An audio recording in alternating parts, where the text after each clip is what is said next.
ठीक है जी। सेक्शन 74 निकाल लो।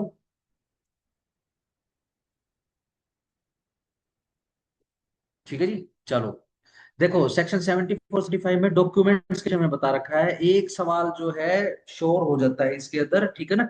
डॉक्यूमेंट्स की टाइप के अकॉर्डिंग 74 में जो है आपको पब्लिक एंड प्राइवेट डॉक्यूमेंट की डेफिनेशन बता रखी है, सिंपल। 75 के अंदर सर्टिफाइड कॉपीज एक्सेट्रा बताए हुए हैं, ठीक है। पहले अलग अलग सेक्शन होते थे, ये 73 74 74 75 करके अलग अलग सेक्शन होते थे, अब एक ही कर दिए हैं। चलो जी। Following documents are public document, कौन कौन से होते हैं public document? Document forming the acts, जो एक्ट स्वयं है, ठीक है जी, वो पब्लिक डॉक्यूमेंट है। जो रिकॉर्ड्स हैं एक्ट्स के, ठीक है जी, जो भी रिकॉर्ड्स होते हैं वो पब्लिक डॉक्यूमेंट होते हैं। कोई भी डॉक्यूमेंट या फिर कोई भी एक्ट या फिर कोई भी रिकॉर्ड जो कहां से आया है, जो सोवरन अथॉरिटी से निकल के आया है, जैसे कि अपने हाथ में बेयर एक्ट है, ठीक है जी। ये बेयर एक्ट जो है ये कहां से आया है? ये बेयर एक्ट अपना सोवरन अथॉरिटी से निकल कर आया है। कौन सी सोवरन अथॉरिटी से? इंडियन सोवरन अथॉरिटी से, ठीक है जी। तो ये क्या होगा आपका? ये आपका पब्लिक डॉक्यूमेंट हो गया। या फिर ये डॉक्यूमेंट, ये एक्ट्स और रिकॉर्ड कहां से आया है? किसी ऑफिशियल बॉडी से आया है, ठीक है जी। कोई ऑफिशियल बॉडी है, ठीक है जी। या फिर कोई अपनी ट्रिब्यूनल है, ट्रिब्यूनल से निकल कर आया है कोई भी डॉक्यूमेंट रिकॉर्ड वगैरह, ठीक है जी। या फिर किसी पब्लिक ऑफिसर से निकल कर आया है, ठीक है जी। या फिर लेजिस्लेशन से निकल कर आया है, या फिर जुडिशियल है, या फिर एग्जीक्यूटिव ऑफ इंडिया से निकल कर आया है। किसका? और ऑफ ए फॉरेन कंट्री, या फिर कोई भी फॉरेन कंट्री, ध्यान रखना, सोवरन होनी चाहिए, ठीक है ना।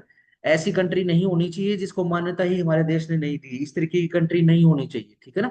सिंपल रहेगा, चलो।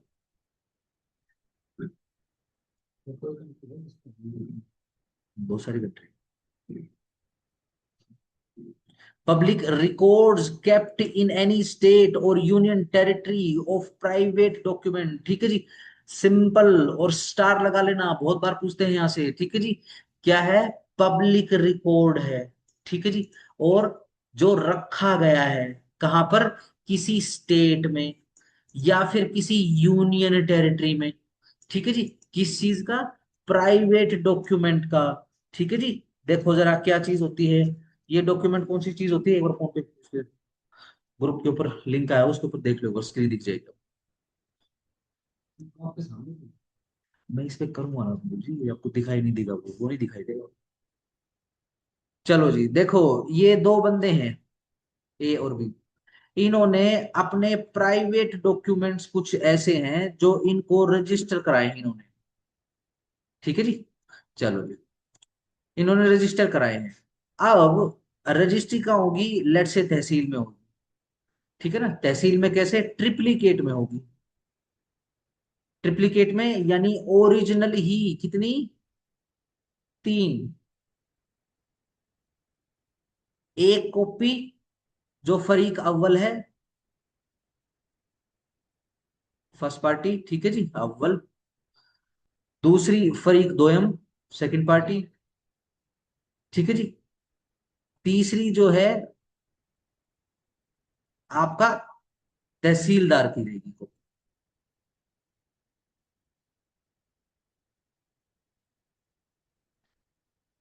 ठीक हो गया। चलो, इसकी आवाज बंद कर दो। सही। ये देखो, पहली पार्टी अपनी ओरिजिनल कॉपी लेके चली गई घर, दूसरी पार्टी अपनी कॉपी लेकर चली गई घर, ठीक है जी। ध्यान रखो, तहसीलदार की ड्यूटी बनती है, अगर मैं इंडियन रजिस्ट्रेशन एक्ट 1908 की बात करूंगा, ठीक है ना, तो इसके अंदर एक सेक्शन है, सेक्शन 50 54 तक, ठीक है जी। क्या कि तहसीलदार की जिम्मेदारी बनती है कि इन सभी डॉक्यूमेंट को वो अपने पास रिकॉर्ड में रखे, ठीक है जी। अब इसके पास जब वो अपने रिकॉर्ड में रखेगा तो उसकी ड्यूटी बन जाती है बेसिकली, ठीक है ना। चलो, आप अपना कैमरा बंद करोगे ना, कैमरा। चलो, सही। तो ये वाले प्राइवेट डॉक्यूमेंट हैं जो बेसिकली रखे जा रहे हैं किसी स्टेट, किसी यूनियन टेरिटरी के द्वारा, ठीक है जी। चलो, इसलिए इस पे स्टार लगा लेना। All other documents except the documents refer to in subsection 1 are private. ध्यान रखना, जो सेक्शन 74 के एक में कोई डॉक्यूमेंट नहीं लिखा है तो वो क्या है, वो सारे के सारे पब्लिक डॉक्यूमेंट है, सॉरी प्राइवेट डॉक्यूमेंट है। ठीक है जी, आओ जरा 75 पे। सर्टिफाइड कॉपी अगर जिक्र देखो, सीधा सिंपल जिक्र आएगा। सर्टिफाइड कॉपी कहां पर, 75 के अंदर है। सर्टिफाइड कॉपी अगर आपको बताऊं किस हिसाब से निकलती है, फिर फटाफट पढ़ लेंगे 75 के अकॉर्डिंग। सर्टिफाइड कॉपी आपको नकल का सवाल भरना पड़ता है। ठीक है जी, फॉर्मेट आता है वो। ठीक है जी, उसके ऊपर 10 रुपए की टिकट लगाते हो आप, क्रॉस साइन करते हो उसको। ठीक है जी, उसके बाद कोर्ट से अलाउ करवा लेते हो। अलाउ करवाने के बाद नकल ब्रांच में लगा देते हो। नकल ब्रांच में लगाने, नकल ब्रांच आपको इसकी कॉपी बना के देगा। अच्छा। हम्म। हम्म। वो आपकी इच्छा है कि आपने सर्टिफाइड कॉपी क्लेम करी है या आपने अनसर्टिफाइड कॉपी क्लेम करी, वो आपकी इच्छा है। ठीक है जी, आपने अर्जेंट में मांगी है, आपने बस जनरल में मांगी है। ठीक है जी। जैसे ही नकल ब्रांच आपको बताएगा कि हाँ नकल बन गई है, तो आप क्या करोगे, नकल ब्रांच को उसकी जो रिक्विजिट फी होगी, ठीक है ना, वो पे करोगे वहां पे। और सर्टिफाइड है तो सर्टिफाइड कॉपी, अनसर्टिफाइड है तो अनसर्टिफाइड कॉपी, अर्जेंट जनरल जैसी भी रहेगी, वो आप रिसीव करोगे, रिसीविंग अपनी साइन करोगे वहां पे और काम में ले लोगे उसको। ठीक है जी, आओ जरा फटाफट पढ़ो। Every public officer having the custody of a public document, which any person has a right to inspect, shall give that person on demand a copy of it on payment of the legal fees. Therefore, together with the certificate written at the foot of such copy, that it is a true copy of such document or part thereof. ठीक है जी, as the case may be, and such certificate shall be dated, subscribed by such officer with his name and his official title, and shall be sealed whenever such officer is authorized by law to make and use of a seal, and such copy so certified shall be called certified copy। ठीक है जी, इनको क्या बोला जाएगा, certified copy बोला जाएगा। ठीक है जी, आगे आ जाओ। देखो जी, ये हाँ चलो चलो चलो। सिर्फ हेडिंग पढ़ रहा हूँ। हाँ करो, बंद कर दो बिल्कुल। बिल्कुल बंद कर दिया। बिल्कुल बिल्कुल ना, 5% भी ज्यादा रुक गया, ये इसके वाले से बंद करो, नीचे वाले से, ये वाले देखो, इससे कर दो बिल्कुल, यहाँ पर आकर रुक गया, ऐसे नीचे नहीं होगा।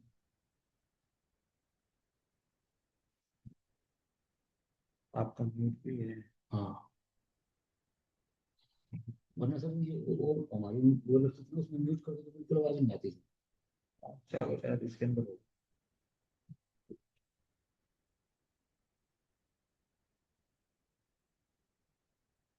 शायद अब में लो नहीं आएगी, अब नहीं आएगी। चलो, such certified copies may be produced in proof of the contents of the public document or part of the public document or which they purport to be the copies। Simple proof की तरह use होती है certified copy. ठीक है जी, कहां पर use हो रही है बेसिकली, तो बेसिकली तो जब हमने प्राइमरी और सेकेंडरी एविडेंस हमने समझा था, वहां पे लिखा हुआ था जितनी भी सर्टिफाइड कॉपी रहती है उसको लॉ ने बेसिकली सेकेंडरी एविडेंस के जैसे ही संभाला। चलो जी आगे। 77 छोड़ दो, आओ जी। देखो, सेक्शन 78 से लेकर सेक्शन 89 तक, बेसिकली 89 तक नहीं, 93 तक। ठीक है जी, ध्यान रखो इसके अंदर सिर्फ एक कीवर्ड हमने देखना होता है, वही याद करना है। जैसे कि ध्यान रखो, ये 78 से लेकर 93 तक ये सारी की सारी प्रिजम्पशंस हैं। ठीक है ना, ये प्रिजम्पशन दिख रही है ना, मैं इसको काट दूं, इसको काट दूं, चक चक करता ही रहेगा ये।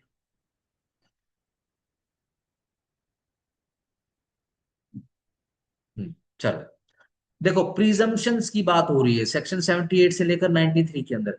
तो आपको पता करना पड़ेगा कि भाई सेक्शन 78 की जो प्रिजम्पशन है वो कैसी है, वो बेसिकली शेल वाली है या कौन सी है। देखो, ये सेक्शन के अंदर ही लिखा होगा। ठीक है ना।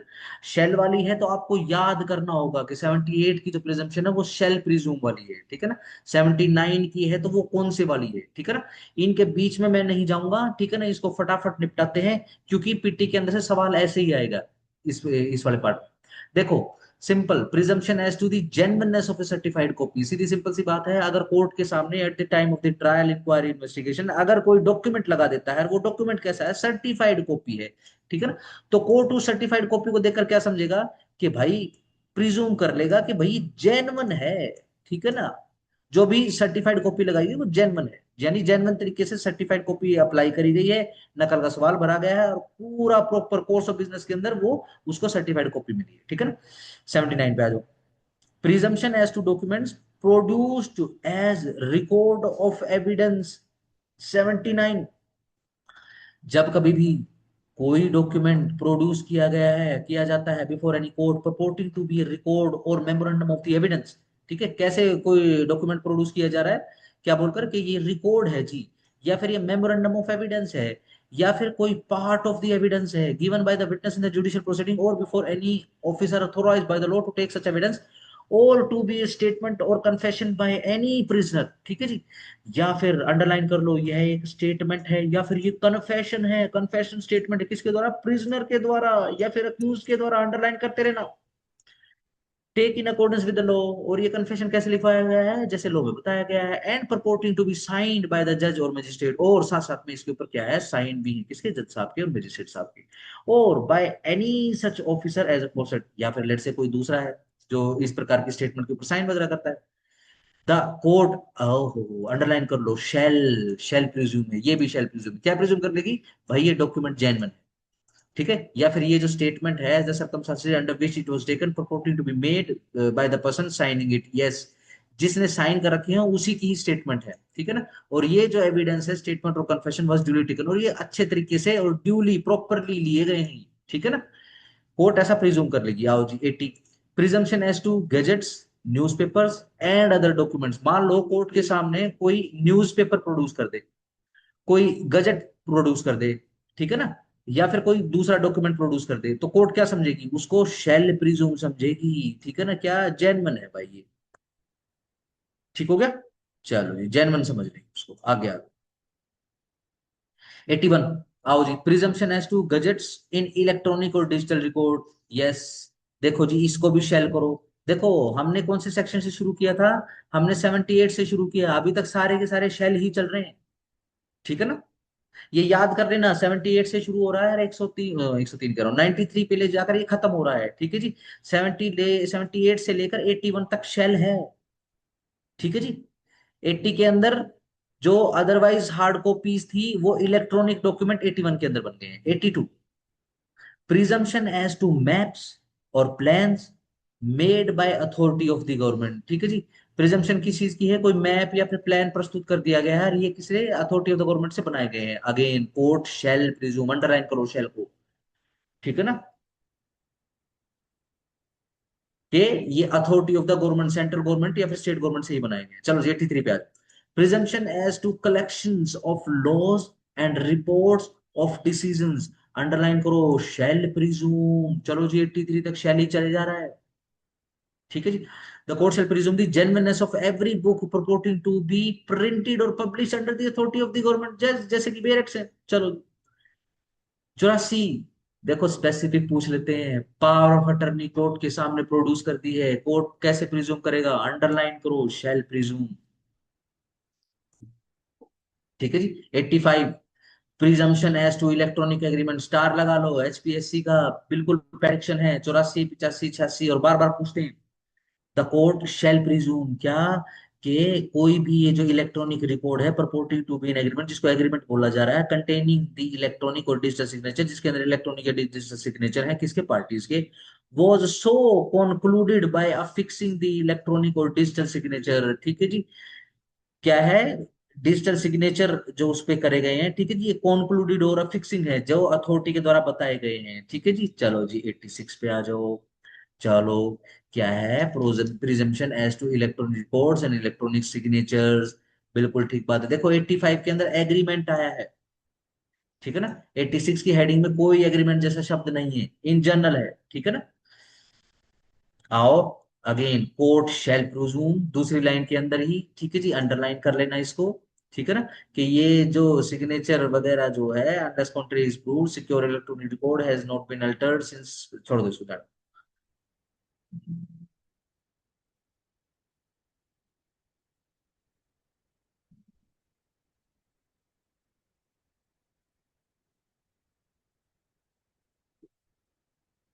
छोड़ दो इसको।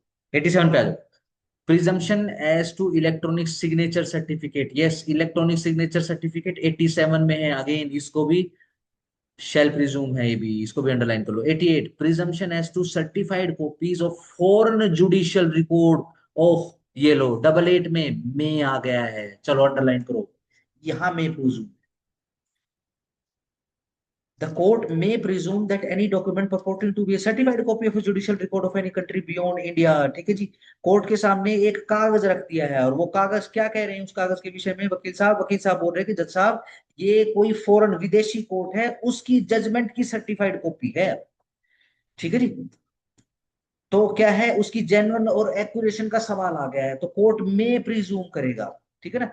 If the document purports to be certified in any manner, यदि ये डॉक्यूमेंट सर्टिफाइड है इस किसी मैनर में, which is certified by any representative the central government in or for such country to be the manner commonly in use, उस country के अंदर क्या लॉज चलते हैं, उस कंट्री के अंदर जो भी जजमेंट वगैरह होती है, कैसे सर्टिफाइड या कैसे साइन वगैरह होते हैं, कैसे ऑथेंटिकेट होते हैं, कोर्ट ऐसा में प्रिज्यूम कर देगी कि उसको फॉलो किया होगा, ठीक है जी। चलो 89 presumption as to books, maps and charts, चलो जी, देखो बुक मैप्स और चार्ट्स तो ऊपर भी आया है, कहां पर आया था, 82 में आया था, ठीक है ना। चलो जी, और किस में आया है फिर, 89 में आया है। द कोर्ट में presume that any book to which it में रेफर, देखो यहां पर जो मैप्स और चार्ट्स हैं, ध्यान रखना 82 के अंदर जो मैप्स एंड चार्ट्स हैं, मैं आपको बता दूं, देखो जी, स्क्रीन पे देखो, जो सेक्शन 82 के अंदर जो मैप्स एसेट्रा बताए गए हैं आपको, कैसी प्रिजम्पशन है, शेल वाली प्रिजम्पशन, ठीक है जी। ये मैप चार्ट्स किसके द्वारा बनाए गए हैं, ये सेंट्रल गवर्नमेंट के द्वारा या फिर स्टेट गवर्नमेंट के द्वारा बनाए गए हैं, उनकी अथॉरिटी से बनाए गए हैं, ठीक है जी।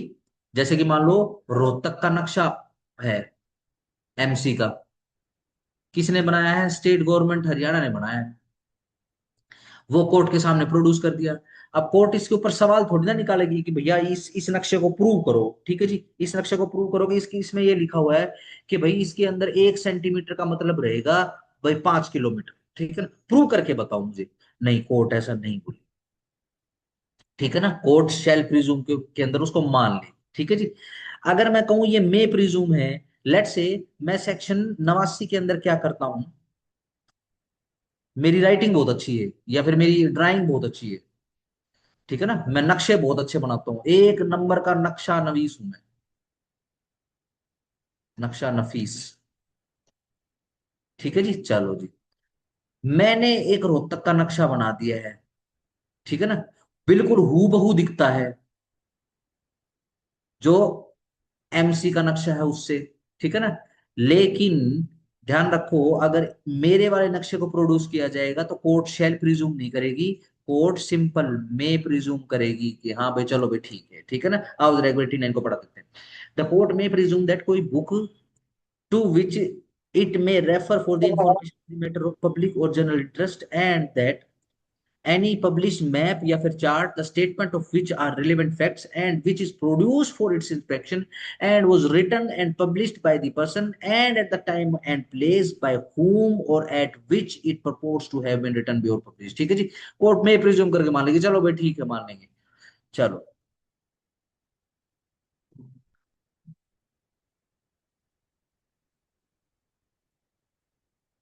चलो ठीक है, आगे आ जाओ 90 presumption as to electronic messages, star लगा लो, बहुत बार पूछते हैं, ठीक है जी, अंडरलाइन कर लो, मे प्रिज्यूम, क्या मान लेंगे, दैट की कोई इलेक्ट्रॉनिक मैसेज है फॉरवर्डेड किया गया है बाय द ओरिजिनेटर, ओरिजिनेटर के द्वारा through an electronic mail server to the address to whom the message is to be sent। चलो जी 91 presumption as to due execution etcetera of documents not produced, वापस से shell presume हो गया है।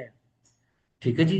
देखो मैं कहां से कहां तक रहा, मैं अपना सीधा 88 पर मैं आया, 89 पर भी मैं आया, 99 पर भी 90 पर भी मैं था। ठीक है जी, फिर सीधा 91 पर दोबारा से शेल हो गया है। ठीक है ना। चलो, किस चीज का है, कोई डॉक्यूमेंट ड्यूली एग्जीक्यूटेड है और कोर्ट के सामने प्रोड्यूस कर दिया गया है, तो कोर्ट शेल प्रिज्यूम कर देगी कि जो भी डॉक्यूमेंट है called for and not produce after notice to produce was attested stamp duly attest हुआ है, ड्यूली स्टैम्प हुआ है, ड्यूली एग्जीक्यूट हुआ, ऐसा कोर्ट मान लेगी। ठीक है जी। 92 पे आ जाओ। Presumption as to documents 30 year old, बहुत बार पूछ चुके हैं ये, ठीक है ना, लेकिन रिसेंटली सालों में एचपीएससी ने बंद कर दिया है। लेकिन फिर भी आप फॉर अ सेफर साइड आप इस पे निशान लगा लेना, स्टार लगा लेना।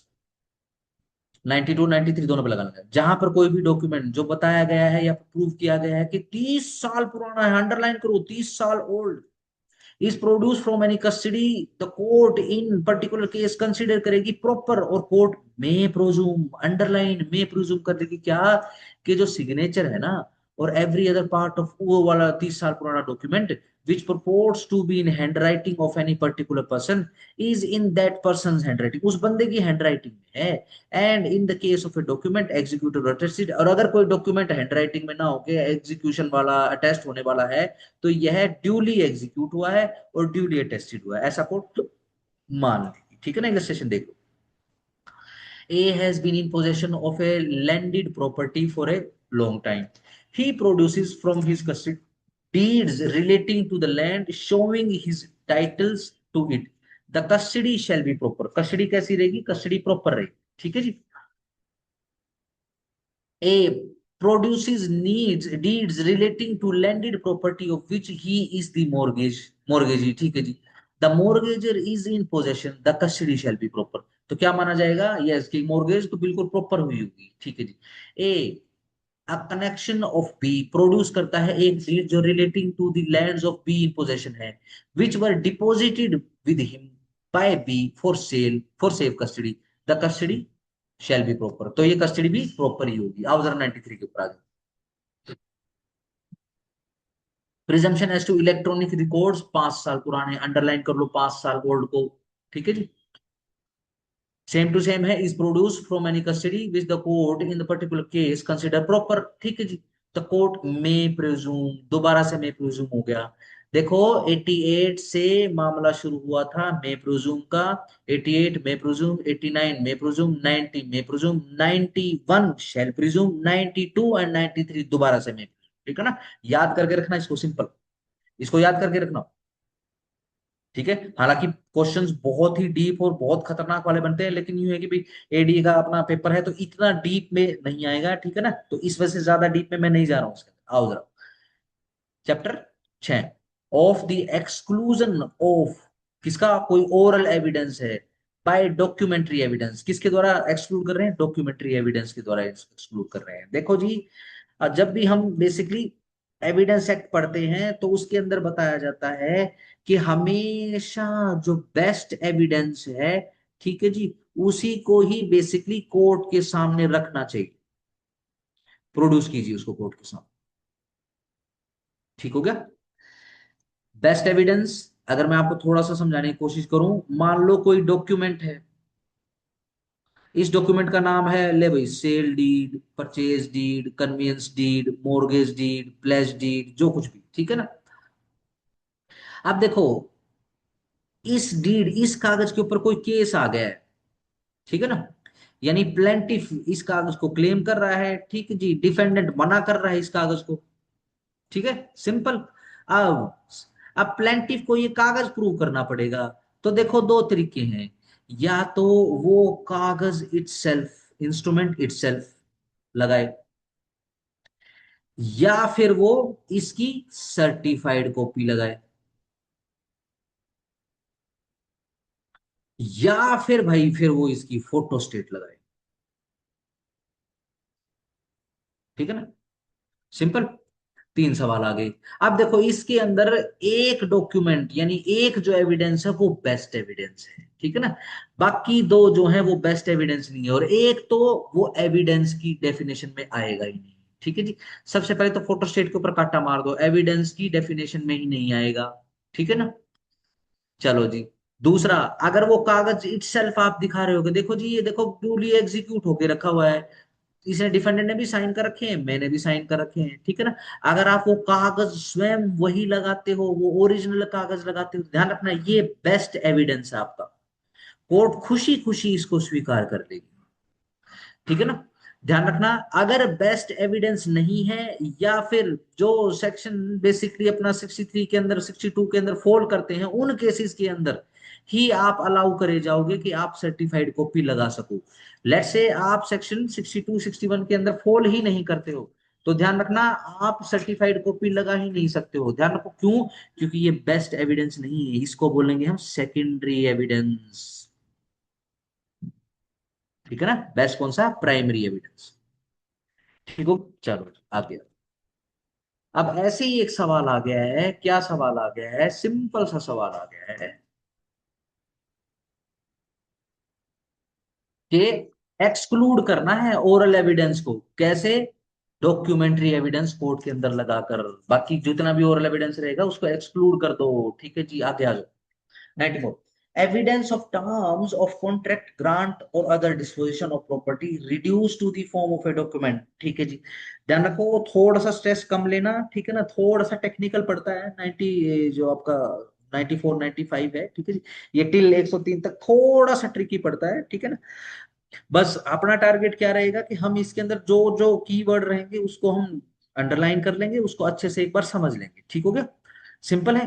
ज्यादा टेक्निकलिटी में अगेन ना तो मैं सलाह देता हूं आपको, ना ज्यादा टेक्निकलिटी ज्यादा डीप में मैं जाऊं, ठीक है ना। सिंपल टारगेट क्या है कि हम सारा का सारा सिलेबस निपटाएं, ठीक है जी, जो कि मेरा टारगेट अगले हफ्ते कंप्लीट हो जाएगा, आपका लॉ का सारा निपट जाएगा, ठीक है जी। इसके बाद जो है आपकी तकरीबन 3 से 4 क्लास रह जाएंगी हरियाणा की जीके की, ठीक है जी। वो किस हिसाब से लगानी है वो आपको बता दिया गया है, ठीक है जी। वो आपको भी बता दूंगा मैं कैसे लगानी है वो क्लास आपको, ठीक है जी। ध्यान रखो जैसे ही सिलेबस कंप्लीट हो जाएगा आपकी क्लास बंद नहीं होगी, ठीक है जी। आपकी क्लास जो है अब ये रीडिंग राइटिंग का पार्ट खत्म हो जाएगा, मैं फिर सीधा डेली बेसिस पर आपका ओरल टेस्ट करवाया करूंगा, ठीक है जी। एक आपको सिलेबस बता दिया, एक बेरेक्ट आपको पकड़ा दिया, उसमें से टारगेट बता दिया भाई इतने सेक्शन से लेकर इतने सेक्शन तक तैयार कर लो, ठीक है जी। फिर उसके रैंडम हम क्वेश्चन कर लेंगे, ठीक हो गया। ऐसा ही जीके का भी निपटा लेंगे हम, जीके का भी एक एक दो दो पोर्शन का मैं आपको बता दूंगा भाई ये तैयार कर लो तुम, ठीक है ना, क्योंकि अदरवाइज फिर तैयार नहीं कर पाओगे इसको, ठीक है ना। जब टेस्ट भर ही दिया है, जब ओखड़ में से आ ही गया है, तो अच्छे से मेहनत करके चले जाओ, ठीक है ना। ठीक है ना, मान लो किसी ने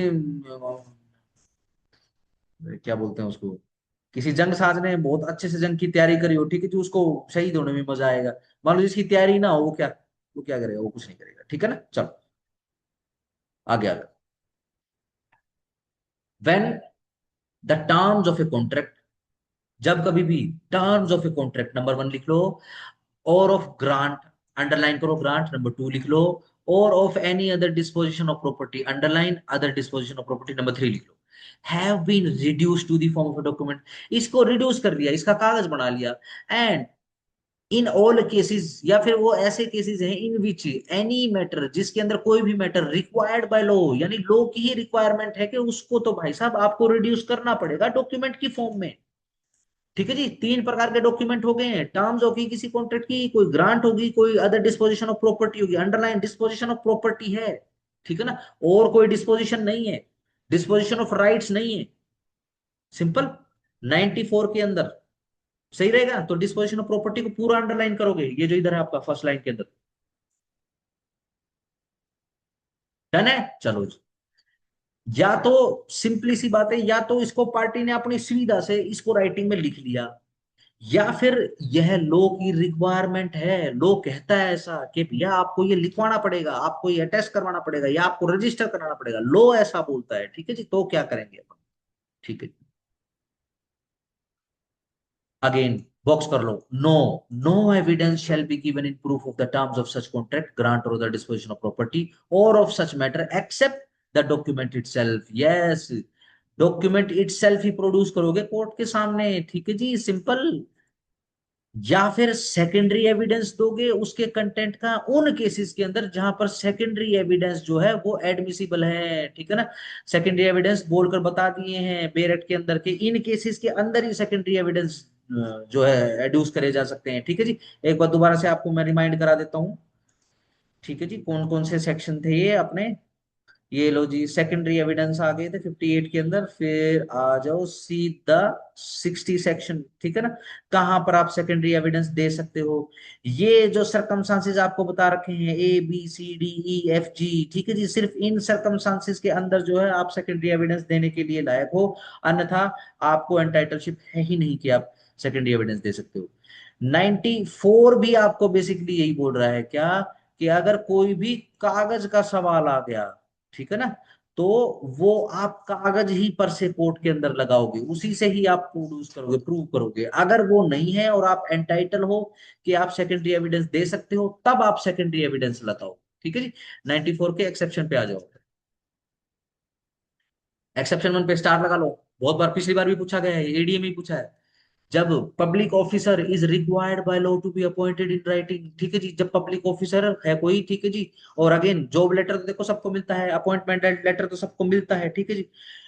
कोई ऐसी जॉब सोचना जिसकी रिक्रूटमेंट लेटर से होती हो, ठीक है ना, अपॉइंटमेंट लेटर बोलते हैं या फिर रिक्रूटमेंट लेटर बोलते हैं उसको, ठीक है ना, ऐसी जॉब्स की बात कर रहे हैं। And when it is shown that any particular person has acted as such, और मान लो ऐसा कोई रिक्रूटमेंट लेटर बताया जा रहा है कि भाई ये बंदा तो नौकरी लग गया है, ठीक है, लेट्स से कोई किसी के घर पे कोई पुलिस वाला आ गया, ठीक है ना। अब वो पुलिस वाला क्या करता है, अपना बैच दिखाता है पटाख से मैं पुलिस वाला हूँ, ठीक है जी, और वो बोलता है कि मेरे को तो घर के अंदर जाना है, मेरे को तो सर्च वगैरह करनी है, ठीक है जी।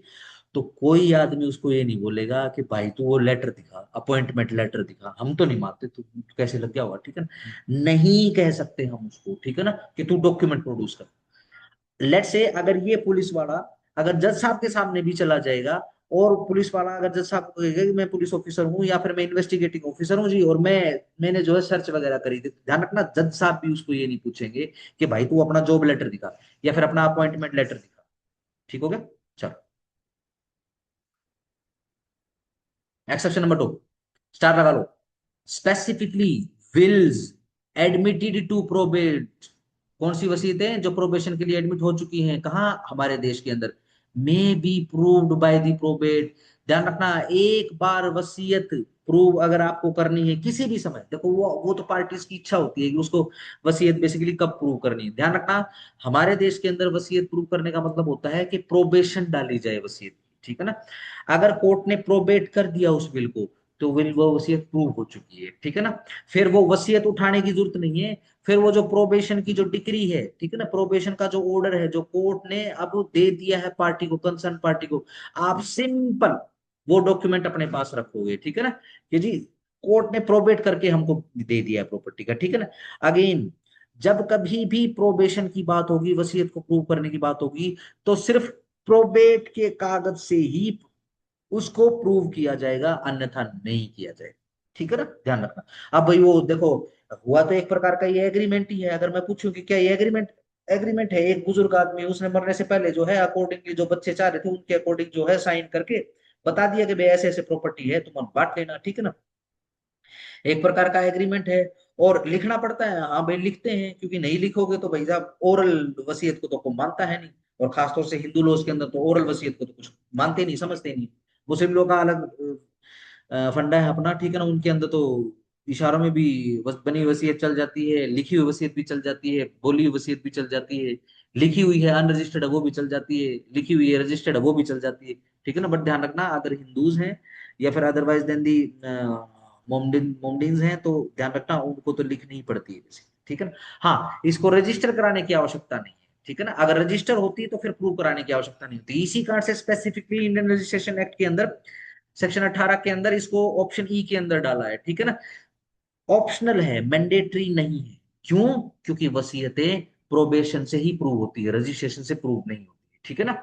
अगर वसीयत दिखाओगे किसी को तो ध्यान रखना, ये ओरिजिनल वसीयत वो जो बाबा जी लिख कर गए हैं, ठीक है ना, वो दिखाने की जरूरत नहीं है, आपको प्रोबेशन दिखाना पड़ेगा, आपको कोर्ट का कागज दिखाना पड़ेगा, वसीयत दिखाने की आपको आवश्यकता नहीं है। इसी कारण से एक्सेप्शन के अंदर आ गया। एक्सप्लेनेशन नंबर वन, ध्यान रखना, पहले एक्सेप्शन पढ़ रहे थे, ठीक है ना, दो ही एक्सेप्शन है इस सेक्शन के अंदर, एक्सप्लेनेशन तीन है। इस section, this section applies equally to the cases, यह जो सेक्शन है बराबर अप्लाई होता है उन केसेस पर इन विच, जिनमें the contract grant or or other disposition of the property है referred to are connected, sorry contained in one document, जो एक डॉक्यूमेंट के अंदर कंटेन्ड हो, and the cases in which they are contained in more documents than one. सीधी simple सी बात है, मान लो,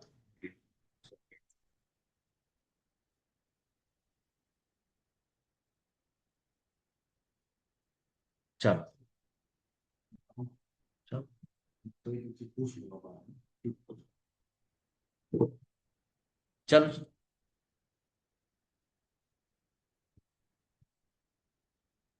ठीक है जी, मान लो कोई ऐसा डॉक्यूमेंट है, ठीक है जी, कोई ऐसी डीड वगैरह है, कोई ऐसा इंस्ट्रूमेंट, कोई ऐसा एग्रीमेंट है, लेट्स से उसका एक ही कागज है, ठीक है ना, सिंपल।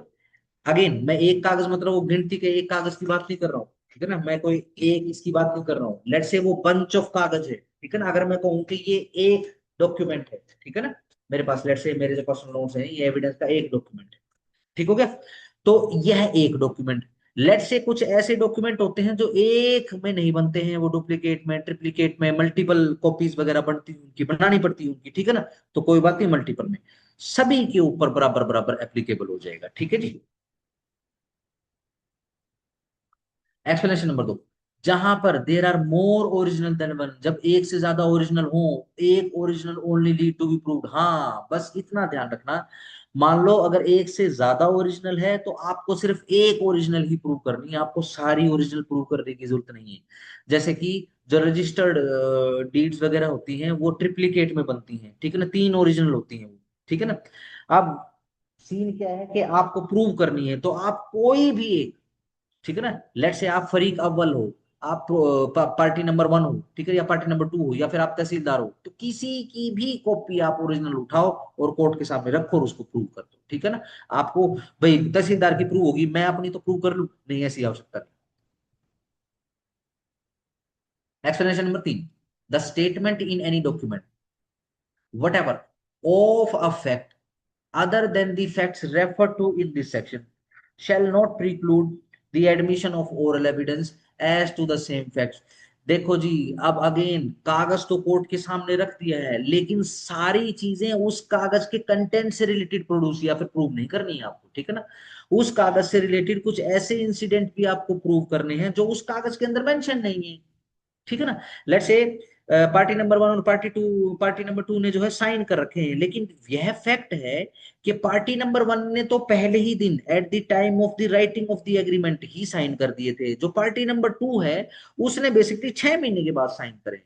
तो अब ये फैक्ट कि भैया ये साइन तो है, ये 6 महीने के बाद है, मान लो अगर ये डिस्प्यूट अराइज हो जाता है, ठीक है ना, तो ये आप कंटेंट से थोड़ी ना प्रोड्यूस करो, पर कंटेंट से थोड़ी ना प्रूव करोगे, ये तो आपको अदरवाइज ओरल एविडेंस देने के लिए अगर आप एलिजिबल हो तो आप ओरल एविडेंस ही दोगे, ठीक है ना। इसमें आपको प्राइमरी या फिर बेस्ट एविडेंस देने की आवश्यकता नहीं है, इसके अंदर ओरल बनता है आपका तो आप ओरल दे दो, ठीक है ना, आपको ये डॉक्यूमेंट लगाने की जरूरत नहीं इस चीज को प्रोड्यूस या प्रूव करने की। आओ इलस्ट्रेशन देख लो स्पेसिफिकली, सी देख लो और स्टार लगा लो। यदि कोई बिल ऑफ एक्सचेंज है is drawn in a set of three, तीन सेट के अंदर ड्रॉन हुआ है, one only need to be prove, ठीक है जी, सिर्फ एक प्रूव करने की आवश्यकता है। ए देख लो, if a contract be contain in several letters, और सारे के सारे letters in which it contain must be prove, ठीक है जी, सीधी सिंपल सी बात है। मान लो पार्टी नंबर वन और पार्टी नंबर टू या फिर प्लेंटी डिफेंडेंट के बीच में पत्राचार चल रहा है, ठीक है ना, सैकड़ों चिट्ठियां इधर उधर हो गई हैं, ठीक है जी, और कल को केस बन गया है, तो आपको हर एक चिट्ठी के कंटेंट जो है प्रूव करने पड़ेंगे, और अगर प्रूव करने पड़े तो आपको हर एक चिट्ठी ओरिजिनल ही लगानी पड़ेगी। चलो याद है। बी, इफ, यदि कॉन्ट्रैक्ट इज कंटेन्ड किसमें, बिल ऑफ एक्सचेंज के अंदर, the bill of exchange must be prove, ठीक है जी, तो इस बिल ऑफ एक्सचेंज को भी प्रूव करना होगा, ठीक है जी। डी, एक कॉन्ट्रैक्ट, एक कॉन्ट्रैक्ट करता है किसमें, राइटिंग में, किसके साथ, बी के साथ, ठीक है जी, किस लिए, फॉर डिलीवरी ऑफ इंडिगो, नील की डिलीवरी के लिए, अपॉन सर्टेन टर्म्स की। The contract mentions the fact, contract के अंदर मेंशन होता है एक फैक्ट, क्या, कि बी जो है ना, हैड पेड, बी ने पे कर दिया है ए को प्राइस, जो भी मूल्य बनता था, अदर इंडिगो को, दूसरे इंडिगो का, contracted for verbally on another occasion, ठीक है ना। अब मैं और आप मिले, ठीक है जी, हमने नील का कारोबार करना है, ठीक है ना। ये बेसिकली नील का कारोबार आपको इसलिए मिलता है क्योंकि अंग्रेज नील को लेकर थोड़ा सा ऑब्सेस थे, ठीक है ना। बेसिकली नील से जो कलर बनाया जाता है वो जो रॉयल ब्लू कलर जिसको बोला जाता है, जिसके अंदर पिंक इंक्लूड होता है, ठीक है जी, उसके पीछे अंग्रेज थोड़ा सा पागल थे, ठीक है ना। अब उनको ये कलर नहीं मिलता था क्योंकि आप इंग्लैंड के अंदर ये कलर जो है नहीं बना सकते थे। अब इंग्लैंड के हर एक आदमी को क्वीन बनना है, प्रिंस बनना है और प्रिंसेस बनना है, तो इस वजह से थोड़ा सा ऑब्सेशन था, ठीक है ना। तो इस बार इसी कारण से आप अलग अलग बेरक में नील के उदाहरण देखते हो, ठीक है। एक समय पे सबसे बड़े बिजनेसेस या फिर इंडस्ट्री का वो होता था, ठीक है जी। हमारे देश में नील और चाइना के अंदर नील सबसे ज्यादा उगता है। बेसिकली पॉपी होती है, एक प्रकार का फूल होता है, ठीक है जी, उसके अंदर पॉपीज लगती हैं, उसमें से फिर ये उसको चूरा करके जो कलर उसके अंदर से निकाला जाता है, ठीक है जी। तो अब लेट से मेरे और आपके बीच में नील को लेकर कारोबार हो रहा है, ठीक है जी। अब सिंपल सी बात क्या है, आपने लिखा क्या कि मैंने, ठीक है ना, पैसे पे कर दिए, एग्रीमेंट के अंदर लिख रहे हो, लेकिन इस वाले एग्रीमेंट की पेमेंट नहीं करी, कोई दूसरा एग्रीमेंट था जो ओरल हुआ था, ठीक है, उसकी पेमेंट कर चुका है, ठीक है ना। आपने ये फैक्ट लिख दिया इसके, ठीक है जी। आगे आगे कहाँ गया, वर्बली ऑन अनदर ओकेजन, चलो जी। ओरल एविडेंस अंडरलाइन करो, ओरल एविडेंस ऑफर किया गया कि कोई भी पेमेंट जो है नहीं करी गई है दूसरे इंडिगो की। एविडेंस इज एडमिसिबल, ध्यान रखो, एविडेंस एडमिसिबल है, बिल्कुल, ठीक है ना। किस कारण से, क्योंकि ये तो राइटिंग का पार्ट था ही नहीं आपका, ठीक है ना। ये इस कंटेंट की, ये इस डॉक्यूमेंट की बात नहीं थी, ठीक है ना। आगे आगे ई, स्पेसिफिकली स्टार लगा लो। ए गिव्स बी एक receipt of money paid by B, oral evidence offer किया जा रहा है पेमेंट के लिए, एविडेंस इज एडमिसिबल, यस बिल्कुल, क्योंकि रसीद की बात हो रही है, डॉक्यूमेंट की बात नहीं हो रही है। चलो जी आगे। 95 ऑफ ओरल एग्रीमेंट, चलो जी। तो जो 94 है इसी को ही फर्दर एक्सप्लेन कर रहा है 95। जब कभी भी टर्म्स किसी कॉन्ट्रैक्ट की, ग्रांट की, अदर डिस्पोजन ऑफ प्रॉपर्टी की, या फिर कोई भी matter required by the law to be reduce to the form of the writing, ठीक है जी, अगर उसकी बात हो रही है, चलो जी, have been proved according to section 94, जो 94 के अकॉर्डिंग प्रूव होना है। नो एविडेंस, अंडरलाइन करो, no evidence of any oral agreement or statement shall be admitted, ठीक है जी, उसको एडमिट नहीं किया जाएगा as between the parties, parties के बीच में, टू एनी सच इंस्ट्रूमेंट, किसी भी इंस्ट्रूमेंट में, or their representative in interest for the purpose of contradicting, varying, adding or subtracting from its term, yes, सीधी सिंपल सी बात है। देखो उन डॉक्यूमेंट के लिए जो ये तीन डॉक्यूमेंट यहाँ लिखे गए हैं, उनके लिए तो यहाँ पर बता दिया है सेक्शन 94 के अंदर कि भैया कैसे प्रूव करोगे, ठीक है जी। 95 के अंदर एक एडिशनल चीज आ गई है, क्या, सिंपल सी बात कि कोई भी एविडेंस, यहां से पढ़ रहा हूं मैं, नो कोई भी एविडेंस, कौन सा, ओरल एग्रीमेंट का या फिर स्टेटमेंट शैल बी एडमिटेड, ठीक है जी, एडमिट नहीं होगी एज बिटवीन द पार्ट, जो पार्टीज के बीच में हुई है, टू एनी सच इंस्ट्रूमेंट, किसी इंस्ट्रूमेंट को लेकर या उनके रिप्रेजेंटेटिव इंटरेस्ट के बीच में, for the purpose of contradict, किस लिए, उन उन्हीं डॉक्यूमेंट को कॉन्ट्राडिक्ट करने के लिए, उन्हीं डॉक्यूमेंट को वेरिंग करने के लिए, एडिंग करने के लिए, सब्सट्रैक्टिंग करने के लिए अपनी टर्म से। देखो सीधी सिंपल सी बात है, मैं और आप मिले, ठीक है जी, हमने क्या करा, हमने नील का कारोबार करने के लिए आपस में कॉन्ट्रैक्ट कर लिया, हमने कॉन्ट्रैक्ट राइटिंग में लिख लिया।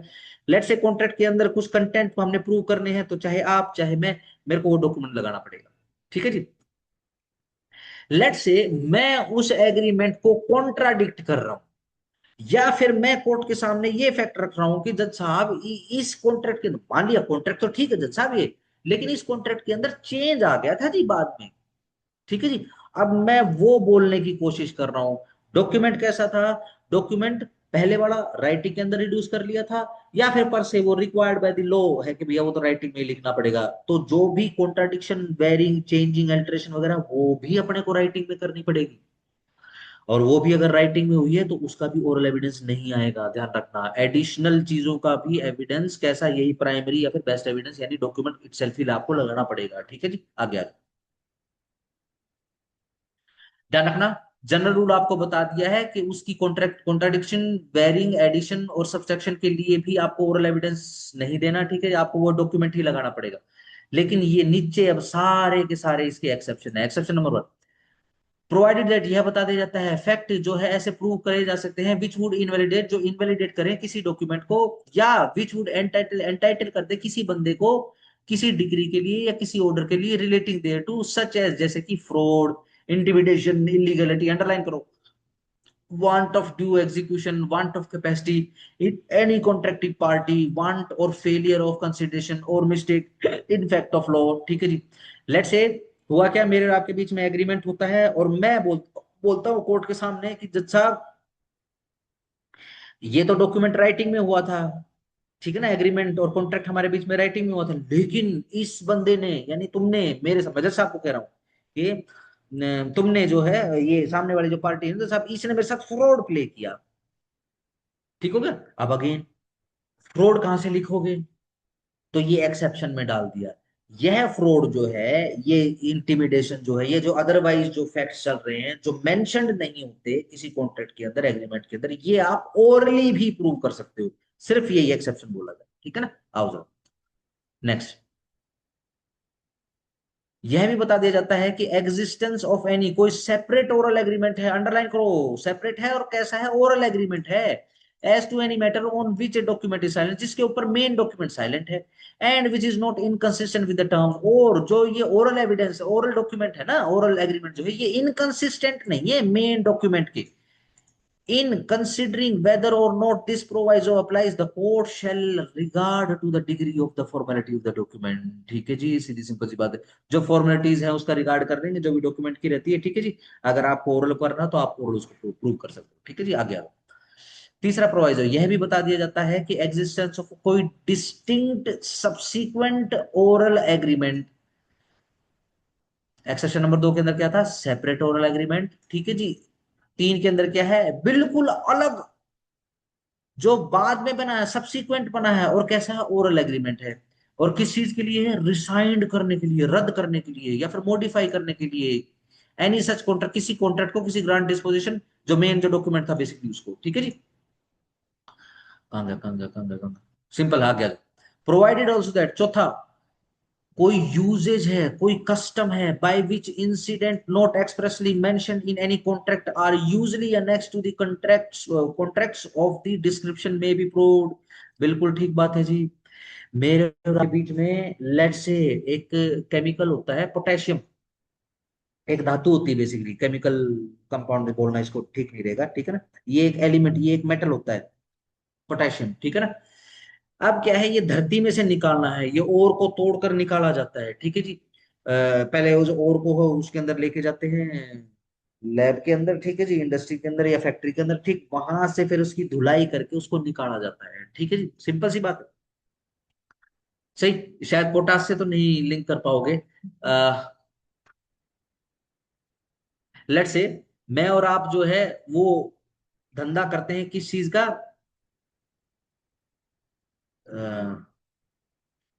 पेट्रोल का, लेट से, ठीक है ना, पेट्रोल क्रूड ऑयल का धंधा करते हैं, ठीक है जी। अब क्रूड ऑयल मैंने निकाल के आपको देना है, आप उसको अपने पर्टिकुलर शहरों के बाहर जो आपकी रिफाइनरी वहां पर लेकर जाओगे और उसको रिफाइन करोगे और बेचोगे, ठीक है जी। अब देखो, जो क्रूड ऑयल है, ध्यान रखना वो ओपन नहीं जाता, ठीक है ना, कि ले भाई ट्रैली में गाल दे भाई, ठीक है ना, 2 पंजे गाल दे, पीले पंजे मार दे उसमें, ठीक है ना, चलो भाई डाल ले जा भाई, नहीं ऐसे नहीं होगा। प्रॉपर बैरलिंग होगी उसकी, बैरल के अंदर डलेगा वो, ठीक है ना, जैसे पिप्पे देखे ना, बड़े बड़े ड्राम होते हैं उसके अंदर, ठीक है ना, वो जो बैरल रहते हैं, जो अपने यहाँ जो ड्राम मिलते हैं बड़े बड़े, मेरे हिसाब से 100 लीटर या 100 लीटर के होते हैं वो, उनसे छोटे रहते हैं वो, ठीक है ना। बैरल बेसिकली आप ये लगाओ कि 40 लीटर्स के आसपास का उसको बैरल बोलते हैं, ठीक है जी। उसके अंदर जो है उसकी पैकेजिंग होगी, उसकी कंसाइनमेंट होगी, उसकी, उसको हम जो है उसको अरेंज करेंगे, वो अरेंज करने के बाद जो है उसको लोड करेंगे। लोड भी कैसे करेंगे, कि भाई पर्टिकुलर गाड़ियों के अंदर लोड करेंगे, ठीक है ना। अब अगेन ऐसी गाड़ी के अंदर लोड नहीं करेंगे जो इलेक्ट्रॉनिक उस पे, मैग्नेटिक पे जो काम करती है, क्यों, स्पार्किंग हो सकती है। ऐसी गाड़ी पे के ऊपर लोड नहीं करेंगे जिसके अंदर चार्ज वगैरह का काम ज्यादा होता है, ठीक है जी। हाँ, मान लो जैसे कि ऐसी गाड़ी है जो टो करके लेके जाई जाती है, ठीक है ना, ट्रक अलग होता है, देखा ना किसी ने, ये ट्रेलर वगैरह होते हैं, ट्रक आके अलग होता है, ठीक है जी, और टो की जो ट्रॉली होती है ये अलग होती है, इस तरीके से उसको लेके जाया जाता है, ठीक है जी। उनके अंदर लोडिंग करके जाएगी, ये सेपरेट चैम्बर रहेगा, ठीक है जी, वहां पे ऑक्सीजन की कमी रहेगी, ऑक्सीजन की कमी करनी पड़ती है, ठीक है जी। तो थोड़ा ध्यान रखना पड़ता है, ठीक है ना। अब जैसे बारिश हो जाएगी, जिन जिन के खेतों में काली माटी है वो अब कपास बोएगा, कपास बोने के बाद जब ये कपास छन कर बाहर निकलेगी, ठीक है ना, तो इवन ये जो फैक्ट्रियां होती हैं, जो गोडाउन वगैरह होते हैं, इसके अंदर कोई अगर तसला वगैरह लेके जाएगा तो उसको पूरा उसको डिस्चार्ज करते हैं उसका। ठीक है जी। देखा हो ना, कई बार आदमी करंट भी छोड़ता है। ठीक है जी। इवन गोदाम गोडाउन के अंदर बहुत बुरे तरीके से आग लग जाती है। ठीक है जी। जितने भी कर्मचारी होते हैं किनके, ये कपास के गोडाउन के अंदर जो काम करते हैं, ये कभी भी शूज पहन कर काम नहीं करते, ये हमेशा नंगे पैर काम करते हैं। कि जो भी चार्ज बनेगा, जो भी बिजली का चार्ज बनेगा शरीर के अंदर, पता होगा ना बिजली का चार्ज बनता है। ठीक है जी। तो ये धरती के अंदर अर्थिंग हो जाएगी इसकी, आग नहीं लगेगी। वरना होता क्या है, इधर नेगेटिव चार्ज, शरीर के अंदर पॉजिटिव चार्ज, या फिर अदरवाइज पॉजिटिव चार्ज है, शरीर के अंदर नेगेटिव चार्ज है, तो क्या होगा, एक स्पार्क, हल्का सा स्पार्क उठेगा, पूरा गोडाउन जल जाएगा। ठीक है ना। तो ये क्या है, ये यूजेजेस हैं, ये कस्टम्स हैं कि कोई एक धंधा किस तरीके से काम होगा। ठीक है ना। ये लिखो, आप मत लिखो कॉन्ट्रैक्ट के अंदर, कोई फर्क नहीं पड़ता, क्योंकि कस्टम के अकॉर्डिंग ही काम होगा। ये कस्टम आप ओरली भी प्रूव कर सकते हो कि देखो जी, ये बोल रहा है कि भाई पोटाश का काम करना है, अब पोटाश करनी है यार, मेरे को ये बोलता है कि भाई इसको ओपन में भेज दे। ठीक है जी। मैंने बोला भाई इसमें आग लग जाएगी, बोला ठीक है मैं पानी ले आऊंगा। अरे भैया पानी से तो और आग लगेगी, पोटेशियम के ऊपर पानी डालोगे तो वो धमाका बन जाएगा, वो सब कुछ जला देगा। पोटेशियम एक ऐसा मेटल होता है कि अगर आप उसके ऊपर पानी डाल दोगे तो वो पानी जो H2O रहता है उसको तोड़ देता है, वो हाइड्रोजन ऑक्सीजन अलग कर देता है और उसमें आग लग जाती है। ठीक है ना। कस्टम वगैरह आप ओरली प्रूव कर सकते हो, provided also that annexing of such incident would not be repugnant to or inconsistent with the express term। बिल्कुल, कि ये जो एनेक्सिंग या फिर एनेक्सर्स जो बन रहे हैं ना, ये और जो एग्रीमेंट के अंदर और डेवलपमेंट हो रही है, ये ध्यान रखना, ये रिपगनेंट नहीं होनी चाहिए, विरोधात्मक नहीं होनी चाहिए, और इनकंसिस्टेंट, कोई सेम मीनिंग है। ठीक है ना, जो मेन टर्म है उससे। Provided also that कोई fact may be proved which shows in what manner the language of a document is related to existing fact। yes, कोई एक डॉक्यूमेंट है, कोई एक एग्रीमेंट मेरे और आपके बीच में बना है। ठीक है जी। मैंने क्या किया, ये लो जी, आपके और मेरे बीच में एक डॉक्यूमेंट बन गया है। ठीक है ना। मैंने उस डॉक्यूमेंट पे कंडीशंस लिख दी हैं। ठीक है ना। कंडीशन नंबर 1 से लेकर 8 तक, जहां पर भी ये कंडीशंस चलती हैं अलग अलग सेपरेट, मैंने हर एक नंबर के ऊपर ऐसे निशान लगा रखा है। किसी के ऊपर हैश लगाया, और किसी के ऊपर आई डोंट नो टैग कैसे करते हैं। ठीक है ना। अब अगेन, ये बताना पड़ेगा आपको, ये अगर आप चाहो तो ये ओरली बता सकते हो कोर्ट के सामने। ठीक है ना। ये बताया गया है। आगे इलस्ट्रेशन, एक पॉलिसी है किसकी, इंश्योरेंस की, is affected on goods in ships from Calcutta to Visakhapatnam. Goods are shipped in a particular ship which is lost, जो कि गुम हो चुकी है। The fact that particular ship was orally excepted from the police policy can not be prove. ठीक है कि जी, हम तो इस जहाज की बात ही नहीं कर रहे थे। ठीक है जी, इस जहाज में तो मना किया था, नहीं आप मना नहीं कर सकते, आप इसको ओरली नहीं बता सकते हो कोर्ट के अंदर। क्यों? क्योंकि शिप तो मेंशन थी उस एग्रीमेंट के अंदर। जो मरीन इंश्योरेंस होता है उसके अंदर जहाज, जहाज रानी का पूरा नाम, जहाज कंपनी का पूरा नाम, उस जहाज का नाम, चेसी का नाम, ठीक है, सब कुछ लिखा जाता है। बी, ए एग्री करता है एब्सोल्युटली राइटिंग के अंदर कि वो पे कर देगा बी को 1,000 रुपए, कब, 1 मार्च 2023 को। The fact that at the same time, उसी समय एक और एग्रीमेंट भी बना, was made that money should not be paid till 31 मार्च की जी। बाद में फिर एक और एग्रीमेंट बन गया था, 31 मार्च तक पेमेंट नहीं होगी। कैन नॉट बी प्रूव, नहीं प्रूव किया जा सकता। बिल्कुल, क्यों नहीं प्रूव किया जा सकता, अगर आप पहला बना रहे हो राइटिंग में तो आपको दूसरा भी राइटिंग में ही करना पड़ेगा। सी, एक एस्टेट है, उस एस्टेट का नाम है रामपुर टी एस्टेट। ठीक है जी। इज सोल्ड बाय डीड, एक डीड के द्वारा बेच दी गई है, which contains A map of the property, जिसके अंदर मैप ऑफ द प्रॉपर्टी है। The fact that land not included in the map, यह फैक्ट के इस मैप के अंदर तो ये जमीन इंक्लूडेड ही नहीं है, has always been regarded as a part of the estate and was meant to pass by the deed, can not be prove. ठीक है जी। अब अगेन कि देखो जी, जो मैप के अंदर जो प्रॉपर्टी लिखी हुई ना जी, वो नहीं है, दूसरी प्रॉपर्टी है, और वो डीड के साथ जो है वो मैप लगाया हुआ है। ठीक है जी। नहीं, आप नहीं प्रूव कर सकते ऑलरेडी। ठीक है जी, आपको अब डॉक्यूमेंट ही लगाना पड़ेगा। ठीक है, चलिए आगे आ जाओ।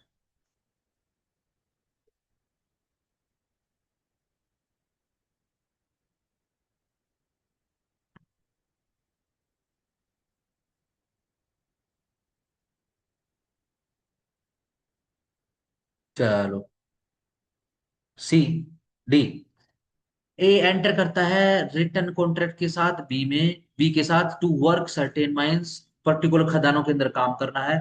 द प्रॉपर्टी ऑफ बी, जो किसकी प्रॉपर्टी, बी की प्रॉपर्टी है, upon certain terms, certain conditions है। A was induced to do so by misrepresentation of B. ठीक है जी।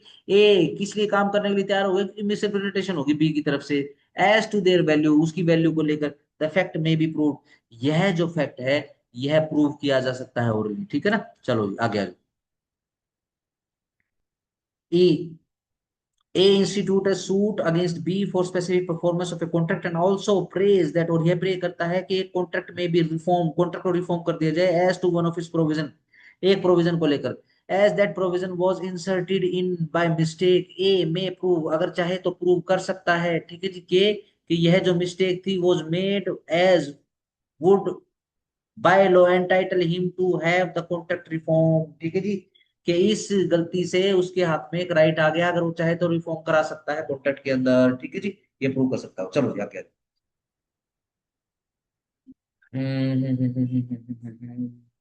जी देख लो जरा। ए बेचता है बी को एक घोड़ा, क्या कहकर, वर्बली, मौखिक रूप से बोलता है कि भैया ये ठीक है, ये पागल नहीं है, साउंड साउंड माइंड का है। ए जो है दे देता है बी को एक पेपर, ठीक है जी, इस विषय में, boat of a horse for 30,000 rupees, और घोड़ा खरीद लेता है। बी में प्रूव दी वर्बल वारंटी। अब बी जो है अगर चाहे कोर्ट के अंदर तो ओरली ये वर्बल वारंटी प्रूव कर सकता है। एच देख लो। ए हायर करता है एक लॉजिंग, एक लॉज जो है हायर कर लेता है, किसका है, बी का है, और दे देता है बी को एक card on which it is written, जो लिखा गया है रूम्स कितने का, 10,000 रुपए का एक मंथ में। A may prove a verbal agreement, A जो है अब एक वर्बल एग्रीमेंट प्रूव कर सकता है that these terms were to include partial board, इसके अंदर सिर्फ पार्शियल बोर्ड है, स्टार लगा लेना इलस्ट्रेशन के ऊपर। ठीक है ना, पूरा बोर्डिंग बोर्डिंग नहीं है। ठीक है ना। A hires lodging of B for year, A जो है बी का लॉज एक साल के लिए हायर कर लेता है। And A regularly stamped agreement, और एक regularly stamped agreement drawn up कर दिया जाता है एडवोकेट के द्वारा, is made between them. It is silent on the subject of board, यह जो डॉक्यूमेंट है ये बोर्डिंग के विषय में बिल्कुल गुमसुम है, चुपचाप है, ये डॉक्यूमेंट बात ही नहीं करता उसमें। A may not prove that board was included in the term or believe, बिल्कुल सही बात है, क्योंकि डॉक्यूमेंट बन चुका है। ठीक है जी, आगे आ जाओ।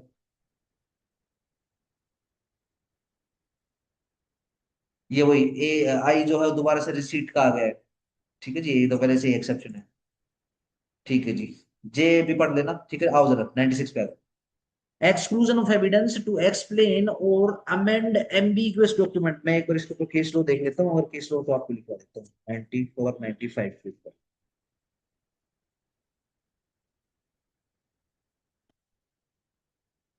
एक सेकंड।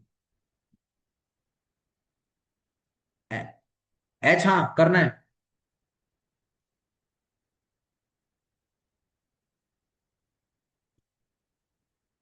एच तो पढ़ा ही चुका हूँ आपको। या क्या कह रहे हो, एच दोबारा से बताऊं क्या?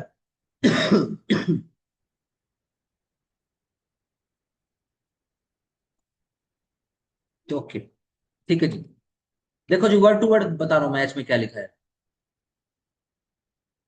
ए जो है बी का लॉज जो है पूछता है कि भैया तेरा लॉज जो है किराए पे चाहिए मेरे को। बी क्या करता है, बी एक प्लग कार्ड दे देता है, जैसे मेन्यू वगैरह नहीं होता है, जैसे ये लो जी ये हमारे रेट कार्ड है, ठीक है ना, ऐसे रेट कार्ड दे देता है। रेट कार्ड पे लिखा है कि रूम का रेंट है 10,000 रुपये महीना। ठीक है जी, सही। चलो जी। ए जो है, हाँ बस कोई बात नहीं हुई है, ठीक है ना, बट ध्यान रखना उस प्लग कार्ड के ऊपर या फिर उस रेट कार्ड के ऊपर यह नहीं लिखा है कि इसके अंदर कंप्लीट बोर्डिंग है या फिर पार्शियल बोर्डिंग। ठीक हो गया, ये नहीं लिखा है। ठीक है ना। देखो कंप्लीट बोर्डिंग का मतलब ये है कि बंदा वहीं रहेगा, पार्शियल बोर्डिंग का मतलब ये रहता है कि भाई महीने में एक आधी बार आ जाता है, ठीक है जी, या फिर भैया वो दिन दिन में रहता है या रात रात में रहता है या गर्मी गर्मी रहता है, ये पार्शियल बोर्डिंग रहता है। ठीक है ना। ध्यान रखना एक साल के लिए हायर करता बाद में, फिर बाद में क्या करता है, ये जो है एक साल के लिए हायर कर लेता है और इस विषय में एक डॉक्यूमेंट बनवा लेता है, ठीक है ना, जो कि एडवोकेट के द्वारा बनता है। लेकिन ये जो डॉक्यूमेंट है ये अभी भी बोर्ड इन के विषय में बिल्कुल साइलेंट है, और इसके विषय में ए और बी के बीच में बात हो चुकी है। ठीक है ना, लेकिन डॉक्यूमेंट साइलेंट है। तो ये जो वर्बल गारंटी है ना, ये ए चाहे तो ओरली प्रूव कर सकता है कोर्ट के अंदर, ये इलस्ट्रेशन आपका। ठीक है ना। क्यों है ऐसा? क्योंकि ये जो है आपका प्रोविजन नंबर, ये सब्सिक्वेंट वाला कौन सा है, सेपरेट ओरल एग्रीमेंट जो है, और वो इनकंसिस्टेंट वगैरह नहीं है। ठीक है ना, ये बेसिकली आपके सेकंड प्रोविजन के अंदर फॉलो हो जाता है। ओके, चलो 96। एक बार मैं केस में देख लूंगा। अरे, दूसरा तो पहिया रहेगा मेरा।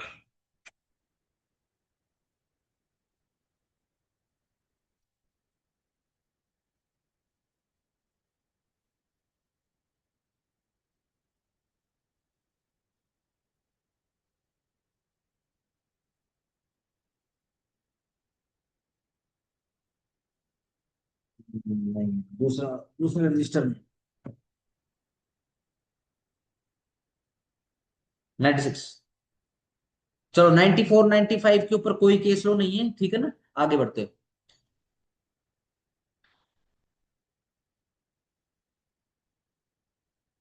ये 96, exclusion of evidence to explain or amend ambiguous document. Yes, जब कभी भी लैंग्वेज जो कि यूज करी गई किसी डॉक्यूमेंट के अंदर, वो उसके चेहरे पर ही एम्बिगुअस है या फिर डिफेक्टिव है, on the very face of it the language is absolutely defective, evidence may not be given. Evidence करोगे क्या देकर, of the fact which would show इस मीनिंग के। देखो जी, हमारे कहने का मतलब ये है, कोर्ट के सामने नहीं चलेगा। इलस्ट्रेशन देख लो, समझ में आ जाएगा। ए एग्री करता है राइटिंग के अंदर कि वो बेचेगा अपना घोड़ा बी को 1 लाख रुपए में, या फिर 1,50,000 रुपए में। Evidence can not be shown to which price was to be given. सीधी सिंपल सी बात है, लेट से अब 1.5 लाख में बोल दिया, अब वो बोलता नहीं नहीं 1.5 लाख की बात जी, मैं तो 2 लाख का सोच रहा था, ठीक है। नहीं, on the very face of it बहुत क्लियरली क्लियरली लिखा है। क्या करोगे एविडेंस पकड़ के, डॉक्यूमेंट है तो सही राइटिंग। बी, एक डीड जिसके अंदर कंटेन होता है ब्लैंक्स, यस, खाली स्थान भरे हुए हैं उसके अंदर। Evidence can not be given, evidence जो नहीं दिए जा सकते हो the fact which would show how they were meant to be filled. ठीक है जी, सीधी सिंपल सी बात है, नहीं बताया जा सकता। 97, exclusion of evidence against application of document to existing fact. जब जो लैंग्वेज है जो यूज करी गई है किसी डॉक्यूमेंट के अंदर वो बिल्कुल प्लेन है अपने आप में, और जब उसको अप्लाई किया जाता है तो एक्यूरेटली वो एग्जिस्टिंग फैक्ट के ऊपर अप्लाई भी हो जाती है, एविडेंस नहीं दिए जाएंगे कि मतलब तो दूसरा था। देखो जी इलस्ट्रेशन, ए जो है बेच देता है बी को एक डीड के द्वारा अपनी एस्टेट जो कि रामपुर में है, जिसका नाम जो कि 100 बीघे की है। ए के पास एक एस्टेट है कहा रामपुर में ही है और वो 100 बीघे की है। एविडेंस देने की जरूरत ही नहीं है कि भाई साहब मैं तो दूसरी जगह और दूसरे साइज की प्रॉपर्टी की बात कर रहा था, नहीं नहीं, कोर्ट नहीं पकड़ेगी। ठीक है ना। ध्यान रखो सेक्शन 96 97 के ऊपर कोटेशन लिख लो एक सिंपल सी, पेटेंट एम्बिग्यूटी।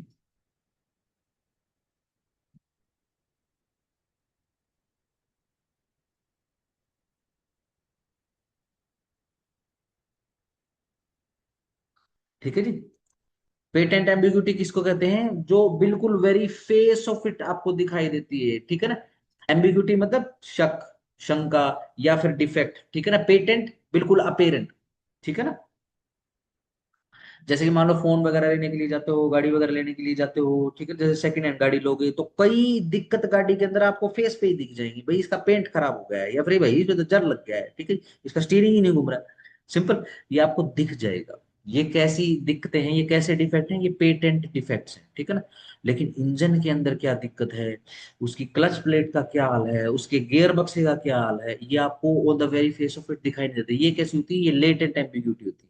अगर पेटेंट एम्बिग्यूटी है तो एविडेंस अलाउ नहीं होगा, अगर लेटेंट एम्बिग्यूटी है तो एविडेंस अलाउ कर देंगे। ठीक है ना, आगे आ जाओ।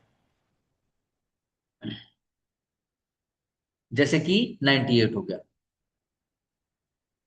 Evidence as to documents unmeaning in reference to the existing facts. Yes, जब लैंग्वेज यूज करी गई है डॉक्यूमेंट के अंदर वो प्लेन तो है अपने आप में लेकिन अनमीनिंग है। ठीक है ना, तो एविडेंस दिए जा सकते हैं। ठीक है ना, 98 के सामने लिख लेना लेटेंट एम्बिग्यूटी। ए जो है बेचता है बी को एक डीड के द्वारा अपना घर जो कि कलकत्ता में है। ए के पास कोई घर नहीं है कलकत्ता में, लेकिन यह बाद में अपीयर ये कोर्ट के सामने आया है कि उसके पास एक हावड़ा में घर है। ध्यान रखना, हावड़ा कलकत्ता में नहीं, कलकत्ता की बाउंड्री के अंदर ही आता है, लेकिन ये जो नदी आती है जो कलकत्ता की नदी बहती है, गंगा नदी बहती है, पता नहीं कौन सी नदी वो, उसके बीच में एक बहुत बड़ा टापू है जो हावड़ा बोलते हैं, ठीक है ना। चलो, of which B had been in possession since the execution of the deed. These facts may be proved to show that कि यह जो deed है relate to the house of the Arwah। ऐसे evidence दिए जा सकते हैं। 99 evidence as to the application of the language which can apply to one only of several persons। ठीक है जी, जब कोई लैंग्वेज ऐसी बताई गई है जो बहुत सेट ऑफ फैक्ट्स पर वो रिलेट करती है, तो कौन से बेसिकली फैक्ट के लिए है उसकी बात कर रहे हैं। चलो, जब फैक्ट्स आर सच दैट के लैंग्वेज जो यूज करी गई है might have been meant to apply to anyone and could not have been meant to apply to more than one of several person. ठीक है जी, तो अब एविडेंस दिए जाएंगे, इलस्ट्रेशन देख लो समझ में आ जाएगा। ए एग्री हो जाता है बेचने के लिए बी को 1,000 रुपए में अपना व्हाइट हाउस। ए के पास एक से ज्यादा व्हाइट हाउसेज है, तो कौन सा वाला व्हाइट हाउस, ये तो एविडेंस से ही पता चलेगा। ठीक है जी। बी, ए एग्री कर देता है कि वो कंपनी करेगा बी को कहाँ, रामगढ़ में। एविडेंस में B given of fact showing whether Ramgarh in Rajasthan या रामगढ़ इन उत्तराखंड, कौन सा रामगढ़, ठीक है ना। चलो जी, एक रामगढ़ वो भी तो है ना, वो शोले वाला। हाँ, चलो जी, कौन सा। 100, जब evidence as to application of language to one of two sets of fact to neither of which the whole correctly applies. ठीक है जी, तो यह भी बेसिकली कैसे, एविडेंस से ही प्रूव होगा। यह भी लेटेंट एम्बिग्यूटी का ही, सीधा इलस्ट्रेशन पढ़ दो। ए एग्री कर देता है कि वो बेच देगा बी को क्या, अपना अपनी जमीन, कहाँ, जो जगह एक्स पर है और किसके कब्जे में है, जो वाई के कब्जे में है। ठीक है ना। ए के पास जमीन तो है कहाँ, एक्स नामक जगह पर, लेकिन वो वाई के कब्जे में नहीं है। और ए के पास वाई के कब्जे में भी जमीन है, लेकिन वो एक्स नामक जगह पर नहीं है। ठीक है ना। तो अब एक्स जो है, सॉरी, जो ए जो है उसको एविडेंस देना पड़ेगा कि भाई कौन से सेट ऑफ फैक्ट्स के ऊपर तेरा ये जो अप्लाई हो रहा है, और तेरा मतलब कहने का मतलब तो कौन सी प्रॉपर्टी बेचेगा। ठीक है ना। चलो, 101, evidence as to the meaning of illegible characters. Yes, कई बार जैसे कंडीशन अप्लाइड, हैशटैग लगा दिया, डबल डॉट कर दिया, ठीक है जी, और किसी पे स्टार लगा दिया, ठीक है जी, किसी पे वो जो होता है वो कंडीशनल वाला जो, इसको पता नहीं क्या क्लोव बोलते हैं इसको, कंडीशनल क्लोव बोलते हैं इसको, ठीक है जी, वो लगा दिया। ठीक है, तो जितने भी निशान लगेंगे ना, एक प्रोविजन के आगे वो दो हड्डी लगा दी, बीच में खोपड़ी लगा दी, ठीक है ना, हंसती हुई की, ठीक है जी। अब वो भैया बताना पड़ेगा तो कोर्ट को क्या पता क्या मतलब इसका, ठीक है ना, कि यहाँ पर इस कंडीशन है क्या मतलब, अब ये एक्सप्लेन करके बताओगे, अब एविडेंस आ जाए। चलो जी, आगे आ जाओ।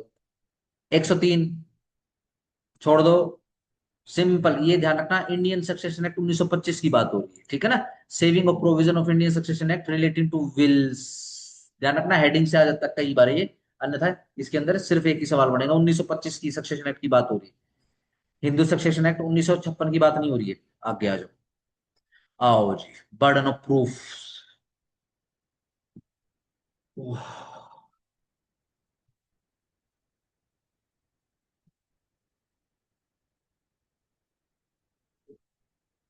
देखो जी, जब हम बर्डन ऑफ प्रूफ की बात करेंगे,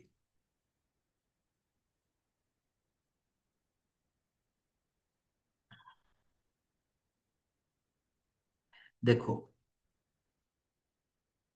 बर्डन ऑफ प्रूफ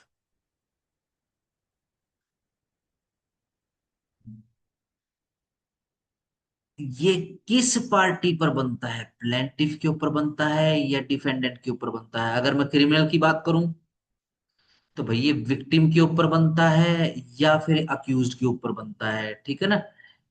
ये आपको इस चैप्टर में पढ़ने को मिलेगा, ठीक है जी, सिंपल। ध्यान रखना, कई सारी चीजें और भी बताने की, लेट से जब पर से बर्डन होता है तो उसको बर्डन ऑफ प्रूफ बोल देते हैं, और जब शिफ्ट होकर बर्डन दूसरे के ऊपर जाता है तब उसको ओनस बोल देते हैं, ठीक है ना, ONUS। ठीक है, ज्यादा उसमें डीप में और डिटेल में नहीं जाएंगे, फिर वो हम यूजलेस सी बात हो जाएगी, ठीक है ना। हाँ, ये जब मेंस आपका आएगा तो फिर आपको ये मेहनत करनी पड़ेगी, ठीक है ना। ये हर चीज से गुजरना पड़ेगा, ठीक है जी, कंटेंट सीखना पड़ेगा आपको, ये मेंशन करना पड़ेगा, लेट से बर्डन ऑफ प्रूफ में से आएगा तो आपको लिखना पड़ेगा। इसी कारण से एक चीज आपको और बता दें, बर्डन ऑफ प्रूफ तो है ही, साथ साथ में स्टैंडर्ड ऑफ प्रूफ भी है।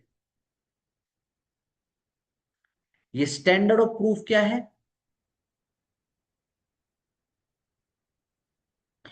कि सिविल और क्रिमिनल में किस हिसाब से है।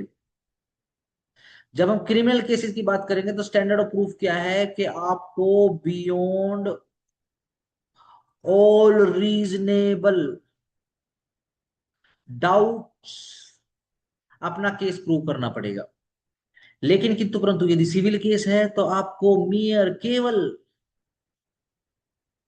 प्रीपोंडेरेंस ऑफ प्रोबेबिलिटीज,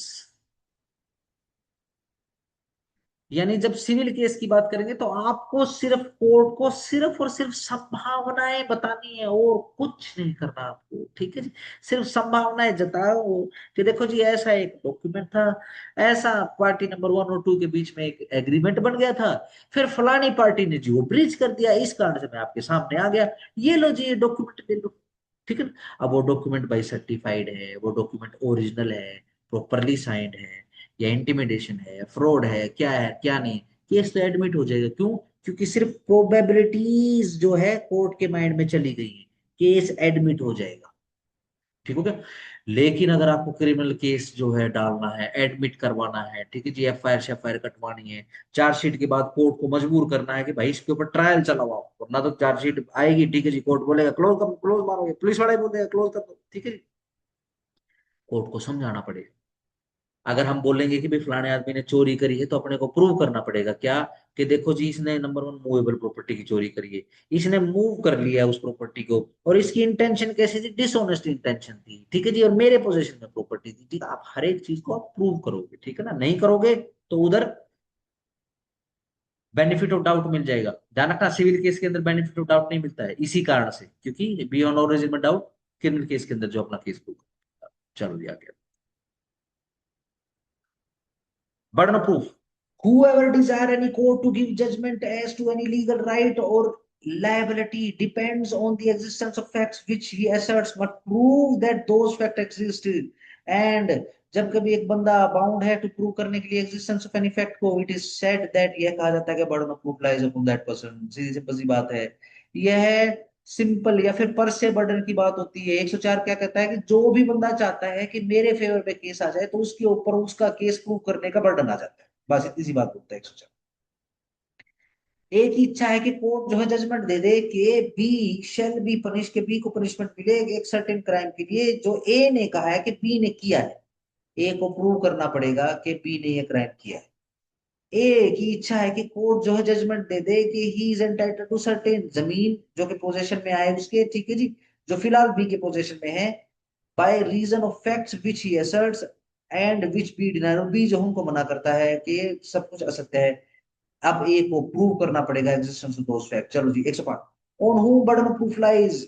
ये ध्यान रखना 105 वाला हमेशा शिफ्ट करता रहता है। The burden of proof in a suit or proceeding lies on that person who would fail if no evidence at all were given. ध्यान रखो 104 वाला बर्डन यह फिक्स रहता है, ठीक है ना, यह स्टैटिक नहीं है। ये देखो 105 का जो बटन ये स्टैटिक नहीं, ठीक है जी, ये स्टैटिक नहीं बेसिकली 105 का, 104 का स्टैटिक है, ठीक है ना। ये उछलता रहता है, कभी विक्टिम पे, कभी एक्यूज पे, कभी प्लेंटिफ पे, कभी डिफेंडेंट पे, ये उछलता रहेगा।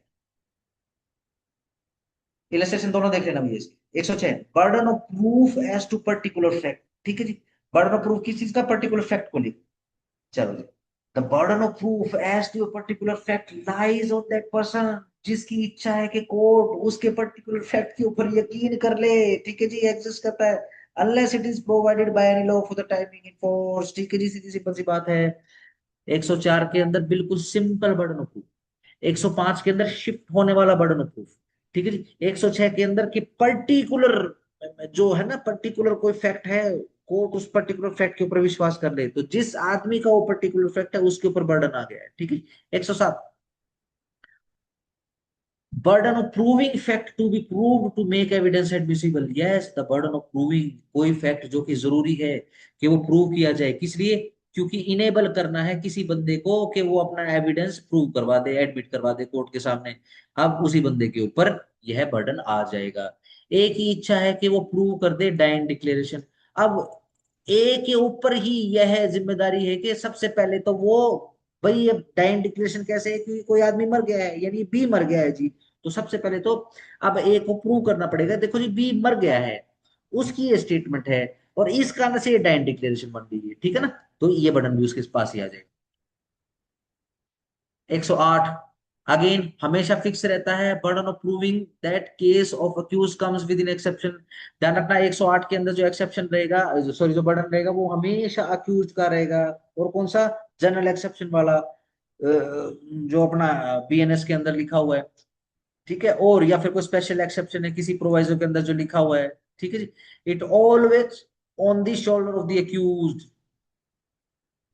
ए अक्यूज है किसका, मर्डर का, अलेज करता है कि अनसाउंडनेस ऑफ माइंड के कारण उसको पता नहीं चला, ठीक है जी। अब ये जो बर्डन है ये ए के ऊपर ही। ए अक्यूज है किसका, मर्डर का, वो अलेज करता बताता है कि ग्रेव एंड सडन प्रोवोकेशन हो गई थी जी, और वो सेल्फ कंट्रोल छोड़ गया जी अपना। ए के ऊपर ही है ये। सेक्शन 117 ये स्पेसिफिक का है, भारतीय न्याय संहिता, ठीक है जी। वही वो ये अपना ये 117 उसका है, ये हर्ट का, हर्ट सिंपल हर्ट का जो एक्सेप्शन, वही voluntary causing grievous hurt subject to the punishment, ठीक है जी। ये देख लेना, बड़ा सिंपल सा है।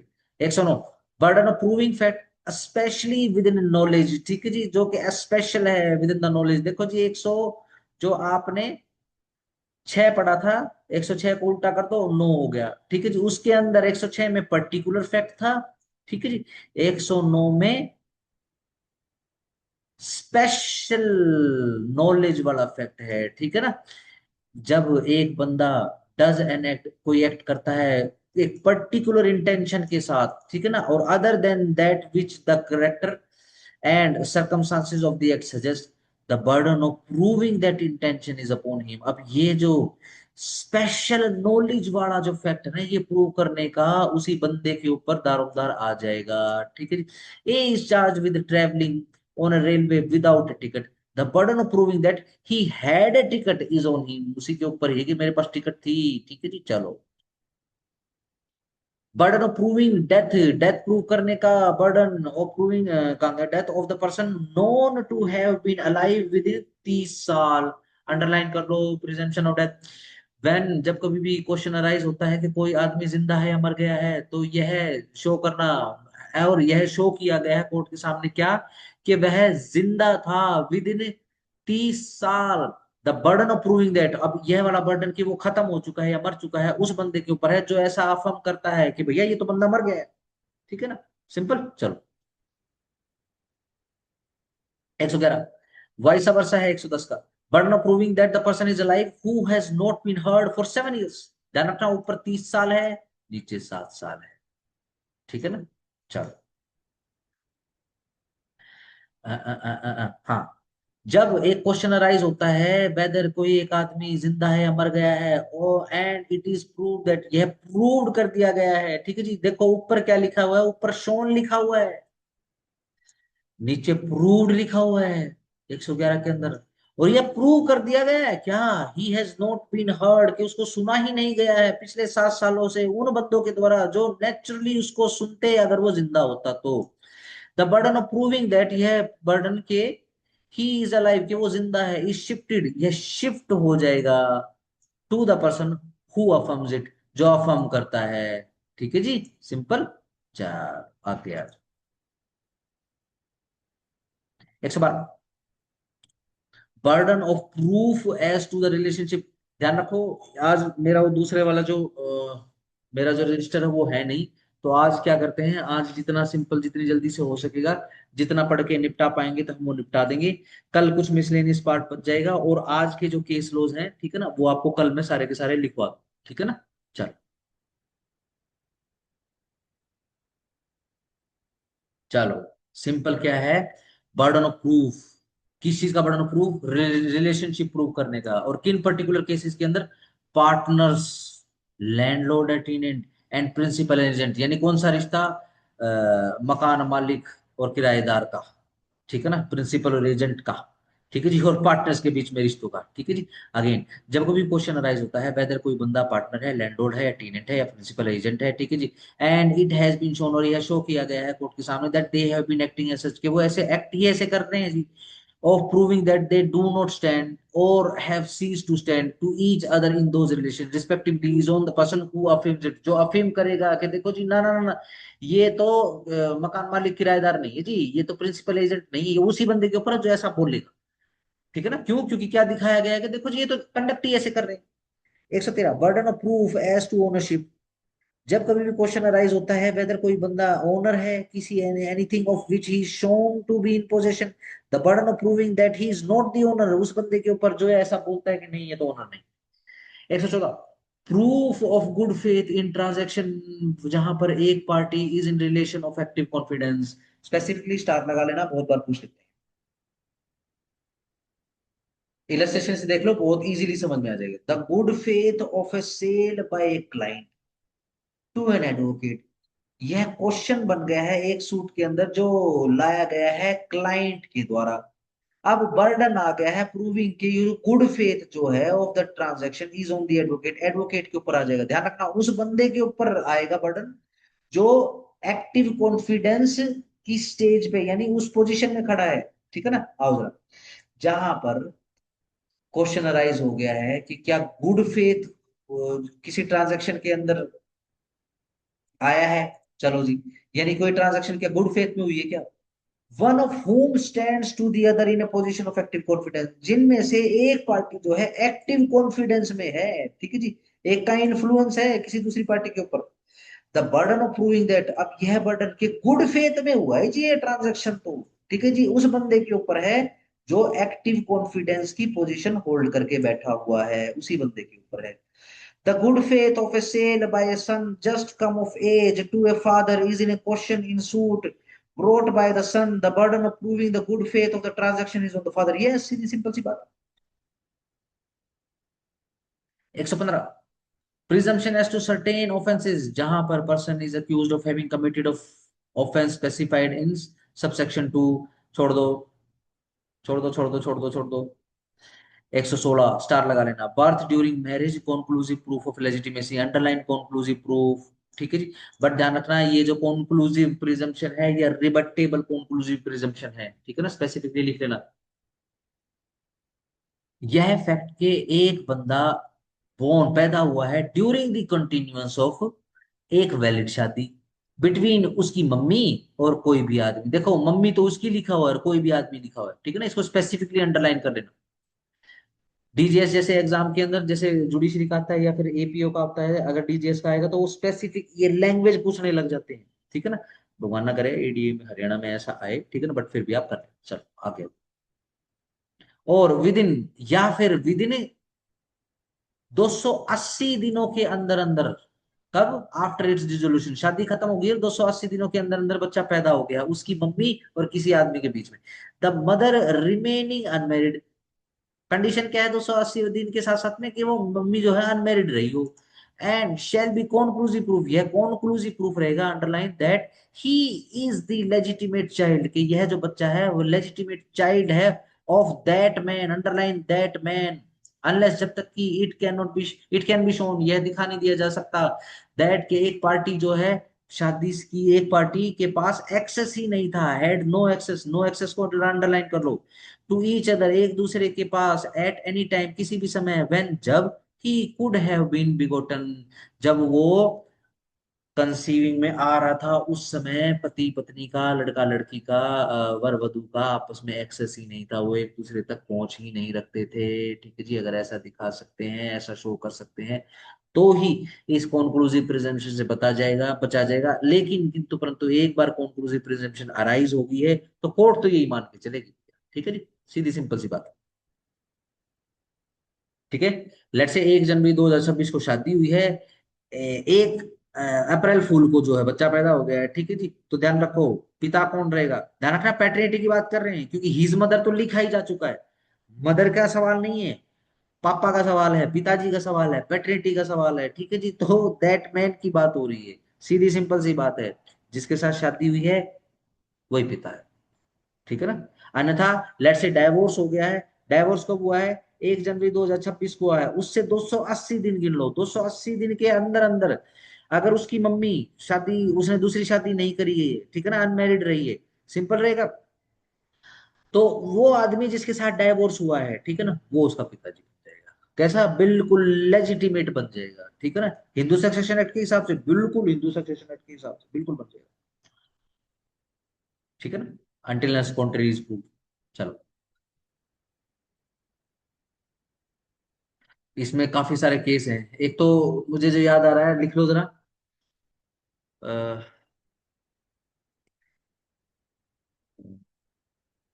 नंदलाल बरवैक।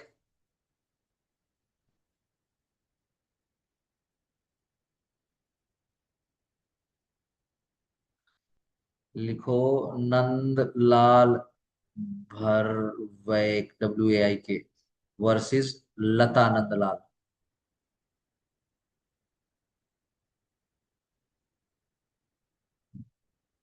ठीक है जी। इस केस के अंदर सिंपल बोल दिया था कि कॉन्क्लूसिव है बट ये रिबटेबल है, ठीक है ना, क्योंकि डीएनए जैसी सुविधा हमारे पास आ चुकी है। अगर डीएनए रिपोर्ट का रिजल्ट है हमारे पास, तो जो भी प्रिजम्पशन है जो सेक्शन 116 के अंदर आई हुई है, हम उसको रिबट कर देंगे, ठीक है ना, अन्यथा रिबट नहीं करेंगे। लेट से कोई डीएनए की व्यवस्था नहीं होती है, ठीक है जी, डीएनए टेस्ट पार्टी करवाती ही नहीं है, तो फिर कोई सवाल नहीं है, पैटर्निटी सेक्शन के हिसाब से प्रिज्यूम हो जाएगी, ठीक हो गया, सिंपल है। काफी सारे केस है इसके। एक स्टेट ऑफ वेस्ट बंगाल का है, कौन सा कुंडू है वो, गौतम कुंडू। हाँ, गौतम कुंडू है। चलो कोई बात नहीं, कल करा दो।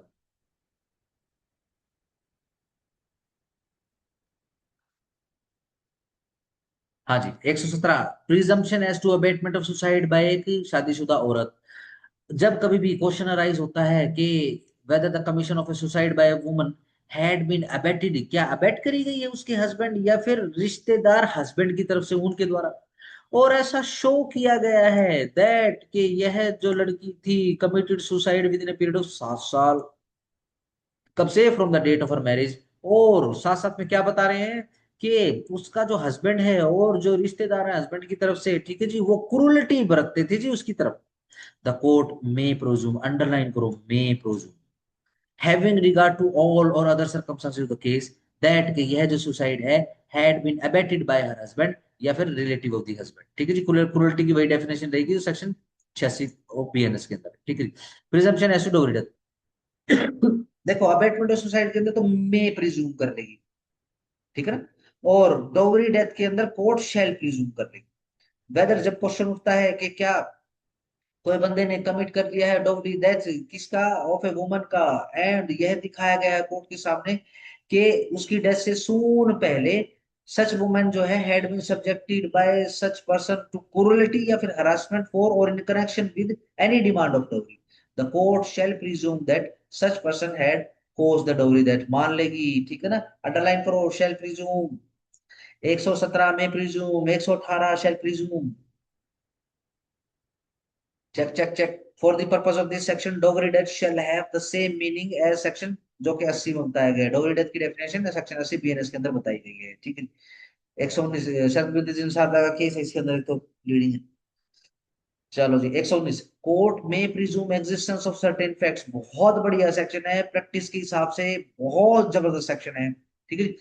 कोर्ट में प्रिज्यूम, अंडरलाइन करो, में प्रिज्यूम चल रहा है इसके अंदर, द एग्जिस्टेंस ऑफ कोई fact which it thinks likely to have happened, जो संभवतः हुआ होगा happen, regard being had to the common course of natural events, भाई नेचुरल इवेंट है, ठीक है जी, ह्यूमन किस चीज का, natural event, sorry sorry, natural event है, नंबर 1 करो, ह्यूमन कंडक्ट नंबर 2 करो, एंड पब्लिक नंबर 3 करो, एंड प्राइवेट बिजनेस है जी ये नंबर 4 कर लो, in their relation to the facts of the particular case, ठीक है जी। अब सीधी सिंपल सी बात है, अब कुछ कुछ फैक्ट्स ऐसे हैं कि कोर्ट के सामने यदि मान लो एक फैक्ट आता है तो दूसरा फैक्ट कोर्ट प्रिज्यूम कर लेती है कई बार, ठीक है, जैसे कि मान लो ये बताया जाए कि एक इंसिडेंट जो है चोरी का, मर्डर का, रेप का, व्हाट्सएवर, ठीक है जी, वो कब हुआ है? वो शाम के समय हुआ है। ठीक है जी। अब क्या है, दूसरा फैक्ट प्रिज्यूम कर लेगी कोर्ट। क्या? कि भाई ये रेप जो हुआ है ये तो भाई 31 दिसंबर की रात को हुआ है। 31 दिसंबर की रात क्यों कह रहा हूं? क्योंकि है तो बजे तो 6:30 ही हैं, लेकिन उत्तर भारत में या फिर जो अपने यहाँ पे हमारे जो जियोग्राफी या जो इंडिकेशंस हैं, ठीक है ना, वहां पे अंधेरा हो जाता है 6:30 बजे, तो बिल्कुल घुपा अंधेरा हो जाता है, ठीक है जी। और तब तो धुंध वगैरह भी होती। तो देखो मैंने ये एक फैक्ट प्रिज्यूम कर लिया है, ये नेचुरल इवेंट से हुआ है, ठीक है ना, सिंपल है। सही। चलो आगे आगे। इसके अंदर जो है सबसे इंपॉर्टेंट यही है, बी देख लो। एक अकम्प्लिस है वो अनवर्दी ऑफ क्रेडिट है, ठीक है जी, यानी अविश्वसनीय है। अकम्प्लिस कौन सा? जैसे सहपाठी होता है ऐसे एक सह अपराधी होता है, ठीक है ना, अकम्प्लिस बोलते हैं। अनलेस, जब तक कि उसको कोरोबरेट ना कर दिया जाए मटेरियल पर्टिकुलर्स के साथ, ठीक है जी। ध्यान रखना, इसके अंदर से यदि क्वेश्चन आता है तो इलस्ट्रेशन बी से ही क्वेश्चन आएगा। इलस्ट्रेशन बी आगे जाके एक दूसरा सेक्शन अकम्प्लिस का आएगा, वहां पे जाके टक्कर मारेगा, वहां से इसको हम सोल्व करें। चलो, इलस्ट्रेशन बी ही देख लो। हाँ, एज टू इलस्ट्रेशन बी, एक क्राइम जो है कमिट किया गया है सेवरल बंदों के द्वारा, A B and C. Three of the criminals, ठीक है जी, आर कैप्चर्ड, तीन पकड़े गए हैं ऑन द स्पॉट, मौके से। And kept apart from each other, और एक दूसरे से अलग कर दिए। Each gives an account of crime implicating D, हर एक जो है कहानी बता रहा है जिसके अंदर एक डी बंदा भी है। And the accounts corroborate each other, और एक दूसरे को कोरोबरेट भी कर रहे हैं। इन सच मैनर, उस प्रकार से, as to render previous concert highly probable, कि हाँ ऐसा हो सकता है कि भाई ए बी सी और डी ने कंसर्ट करके, ठीक है ना, मिली भगत करके ये ऑफेंस किया है, इसके प्रमाण आ गए हैं, इसकी प्रोबेबिलिटी आ चुकी हैं, ठीक है ना। ध्यान रखना, अगर कोई प्रमाण नहीं मिलते, कोई कोरोबरेशन नहीं होता, तो हम अकम्प्लिस की स्टेटमेंट के ऊपर कोई भी विश्वास नहीं करते, ठीक है ना, सिंपल। कोर्ट में प्रिज्यूम नहीं करेगा इसके अंदर, ठीक है ना, सिंपल। लेकिन इंडिपेंडेंट मटेरियल विटनेसेस या फिर एविडेंसेस के साथ ये कोरोबरेट हो गया है, तो मे प्रिज्यूम कर लेगी कोर्ट कि हाँ हो सकता है भाई ये भी शामिल हो। कोर्ट सीधा सम्मन इशू कर देगी, आ जा भैया कोर्ट में अपीयर हो जा, नहीं तो फिर बेलेबल वारंट या फिर नॉन बेलेबल वारंट इशू करेगी। चलो जी आगे।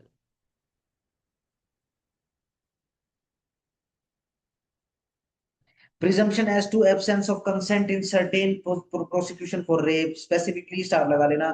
इन prosecution for rape under section 2 section 64 of BNS 2023, जहां पर सेक्सुअल इंटरकोर्स किया गया है अक्यूज के द्वारा, इज प्रूव, यह प्रूव्ड है इंटरकोर्स, सेक्सुअल इंटरकोर्स तो प्रूव हो चुका है। एंड क्वेश्चन आ गया है कि क्या यह intercourse without the consent of woman के साथ हुआ है? चलो जी, और एंड के ऊपर प्लस लगाओ। सच वुमन जो है कहती है अपने एविडेंस में बिफोर द कोर्ट कि शी डिड नॉट कंसेंट। लड़की ने बोल दिया है कि भाई साहब डिड नॉट कंसेंट, तो क्या होगा? The court shall presume, underline, court presume कर लेगी कि उसकी कंसेंट नहीं थी, सिंपल सा है, अंडरलाइन कर। सेक्शन इंटरकोर्स की वही डेफिनेशन तो बीएनएस सेक्शन 63 के अंदर बताई गई है, ठीक है जी। एस्टोपल पे आ जाओ। देखो जी एस्टोपल क्या होता है, साइड में लिख लो, rule of law, rule of evidence लिखो।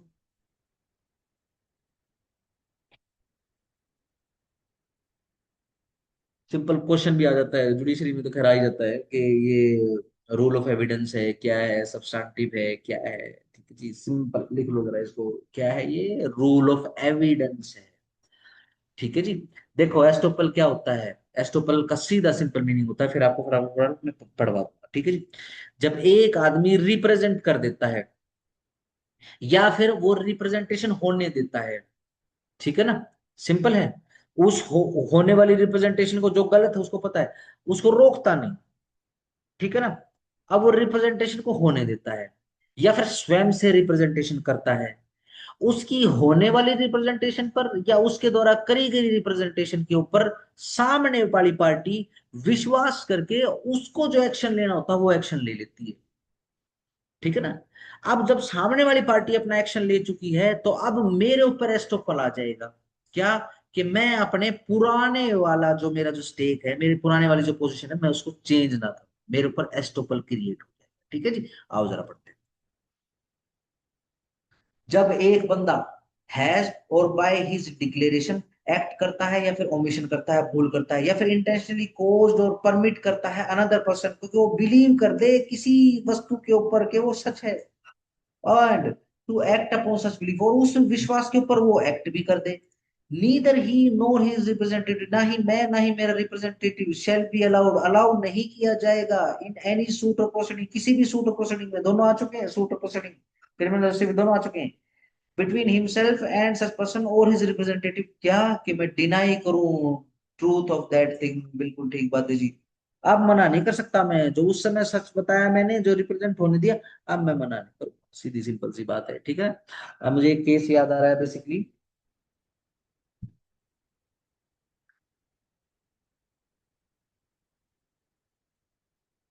काफी समय पहले,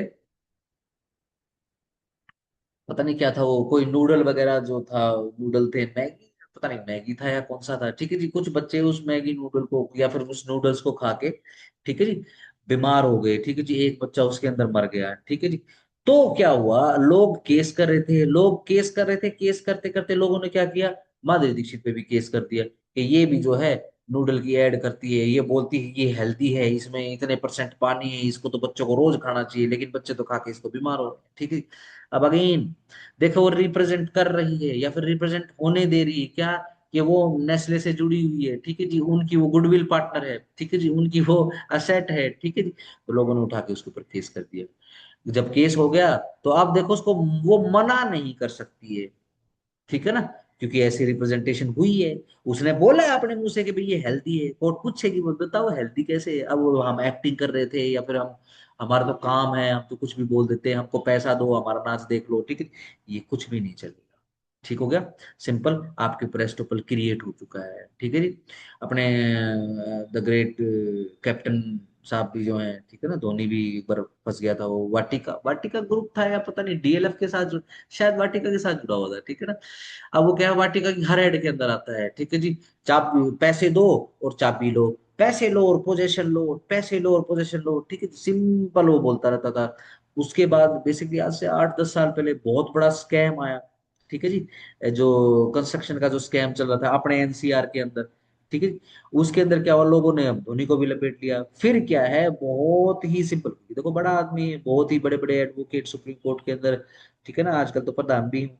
ठीक है जी, तो वो एडवोकेट बन गए उनके। ठीक है जी, अब उन्होंने बचाया उनका स्टेक जो है, सेव किया, डिफेंड किया अच्छे से। ठीक है ना, अगर कोई नॉर्मल एडवोकेट होता तो भैया फंसते। ठीक है ना, उसके बाद क्या हुआ, जितने भी सेलिब्रिटी हैं उन्होंने अपने जो भी एग्रीमेंट बनते थे इनके, ठीक है जी, वो सारे के सारे क्लोज जो है वो अमेंड कर लिए। ठीक है, अमेंड करने के बाद बहुत ही स्मार्ट लैंग्वेज लिखी जाती है उसके अंदर। चलो भैया, क्या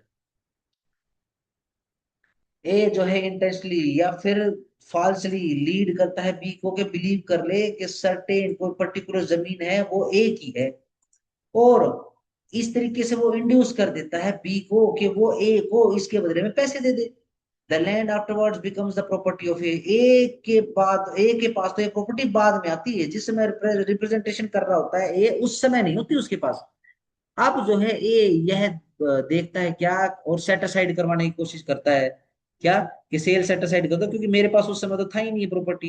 eight the time of the sale he had no title, he must not be allowed to prove his want of title. अब अलाउ नहीं किया जाएगा कि भैया आप प्रूव कर दो कि भैया मेरे पास तो उस समय डॉक्यूमेंट या फिर टाइटल ही नहीं था। No, you are not allowed. ठीक है जी, आगे आ जाओ।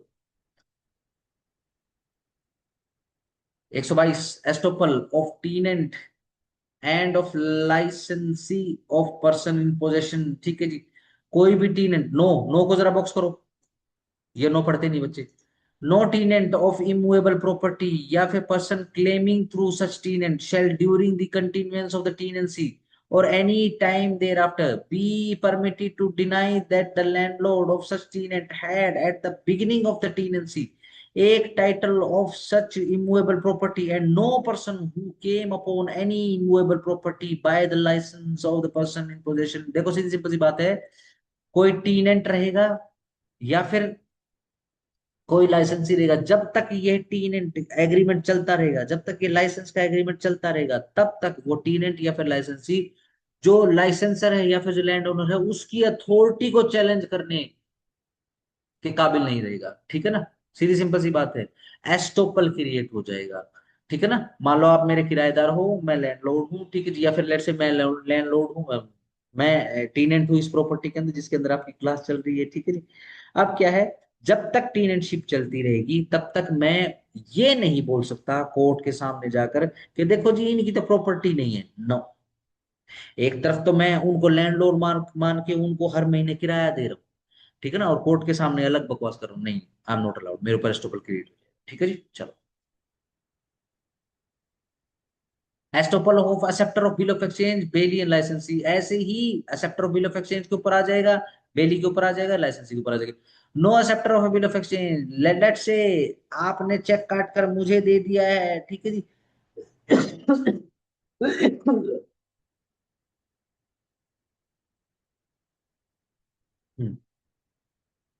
shall be permitted to deny that the drawer, के ड्रॉवर के पास तो अथॉरिटी ही नहीं थी ड्रॉ करने की सच बिल को, या or to endorse it, nor shall any bailee or licensee be permitted to deny that his bailor या फिर licensor had at the time when the bailment or license commenced authority to make such bailment or grant such life। ठीक है जी, licence same to same है जो 122 के अंदर लिखा गया, for the purpose of PT.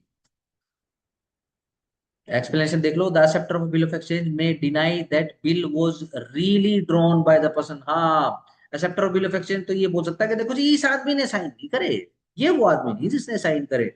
वो ये नहीं बोल सकता इसके पास अथॉरिटी नहीं है। हाँ, ये बोल सकता है कि भाई देखो जी इसने साइन की तो किसी और ने साइन की थी, ऐसा बोल सकता है।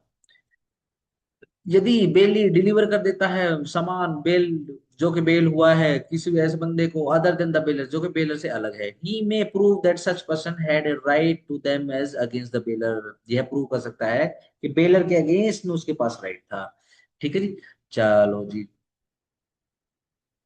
124, ध्यान रखो कल सेक्शन 124 से ले जाकर, पहले तो आपका केस लॉज वगैरह पूरे करवाऊंगा मैं, ठीक है जी, 124 से ले जाकर सारा कंप्लीट कर लेंगे। ठीक रहेगा, कल सबसे पहले आते ही, ठीक है ना, आपकी 4 क्लास हो जाएंगी, सही रहेगा। सही, ठीक है जी। हम्म, एक से- कल आपका एविडेंस एक्ट निपट जाएगा, ठीक है जी, छुट्टी वगैरह कुछ नहीं है, फिर सीधा मैं आपका कॉन्ट्रैक्ट ऐड करवाऊंगा। अगेन इसकी भी कॉन्ट्रैक्ट की 2 या 3 क्लासेस ही लगेंगी, ठीक है जी। वो करने के बाद आपका लास्ट सब्जेक्ट बच जाएगा कौन सा, सीपीसी का। ठीक है, ध्यान रखो जो जो बच्चे ग्रुप में हैं ऐप के ऊपर हैं, सारे की सारी क्लास लग चुकी है आपकी, ठीक है जी। अब टेस्ट के ऊपर ध्यान देना, ठीक है जी, मेरी कोशिश ये रहेगी जैसे ही मेरे कंप्लीट हो जाएंगे सारे के सारे, ठीक है जी, आपको 2 से 3 घंटे के लिए डेली बाउंड कर दूं मैं, ठीक है जी, 2 घंटे कम से कम लो के लिए, 1 घंटा जो है जीके के लिए, ठीक है जी, या फिर 2 घंटे कर रही है जीके के लिए। ठीक है ना, सारे के सारे क्वेश्चन निपटा दो, पर्टिकुलर टॉपिक वाइज उठा लेंगे हम, ठीक है जी, और कंप्लीट करके और बिल्कुल तैयार होके, ठीक है ना, धनुष के ऊपर पतंग चार चढ़ा के, ठीक है जी, पहुंच जाएंगे अपना पेपर देने के लिए। ठीक हो गया, सिंपल है। कोई सवाल है आज का, पूछ लो, नहीं है तो सी यू। अच्छा, कल जो है, चलो थोड़ा मेरी ना एक्चुअली वो एआई टूल्स वगैरह की क्लासेस वगैरह चल रही है, ठीक है ना, तो उसके उसके कारण थोड़ा सा डिस्टरबेंस चल रही है।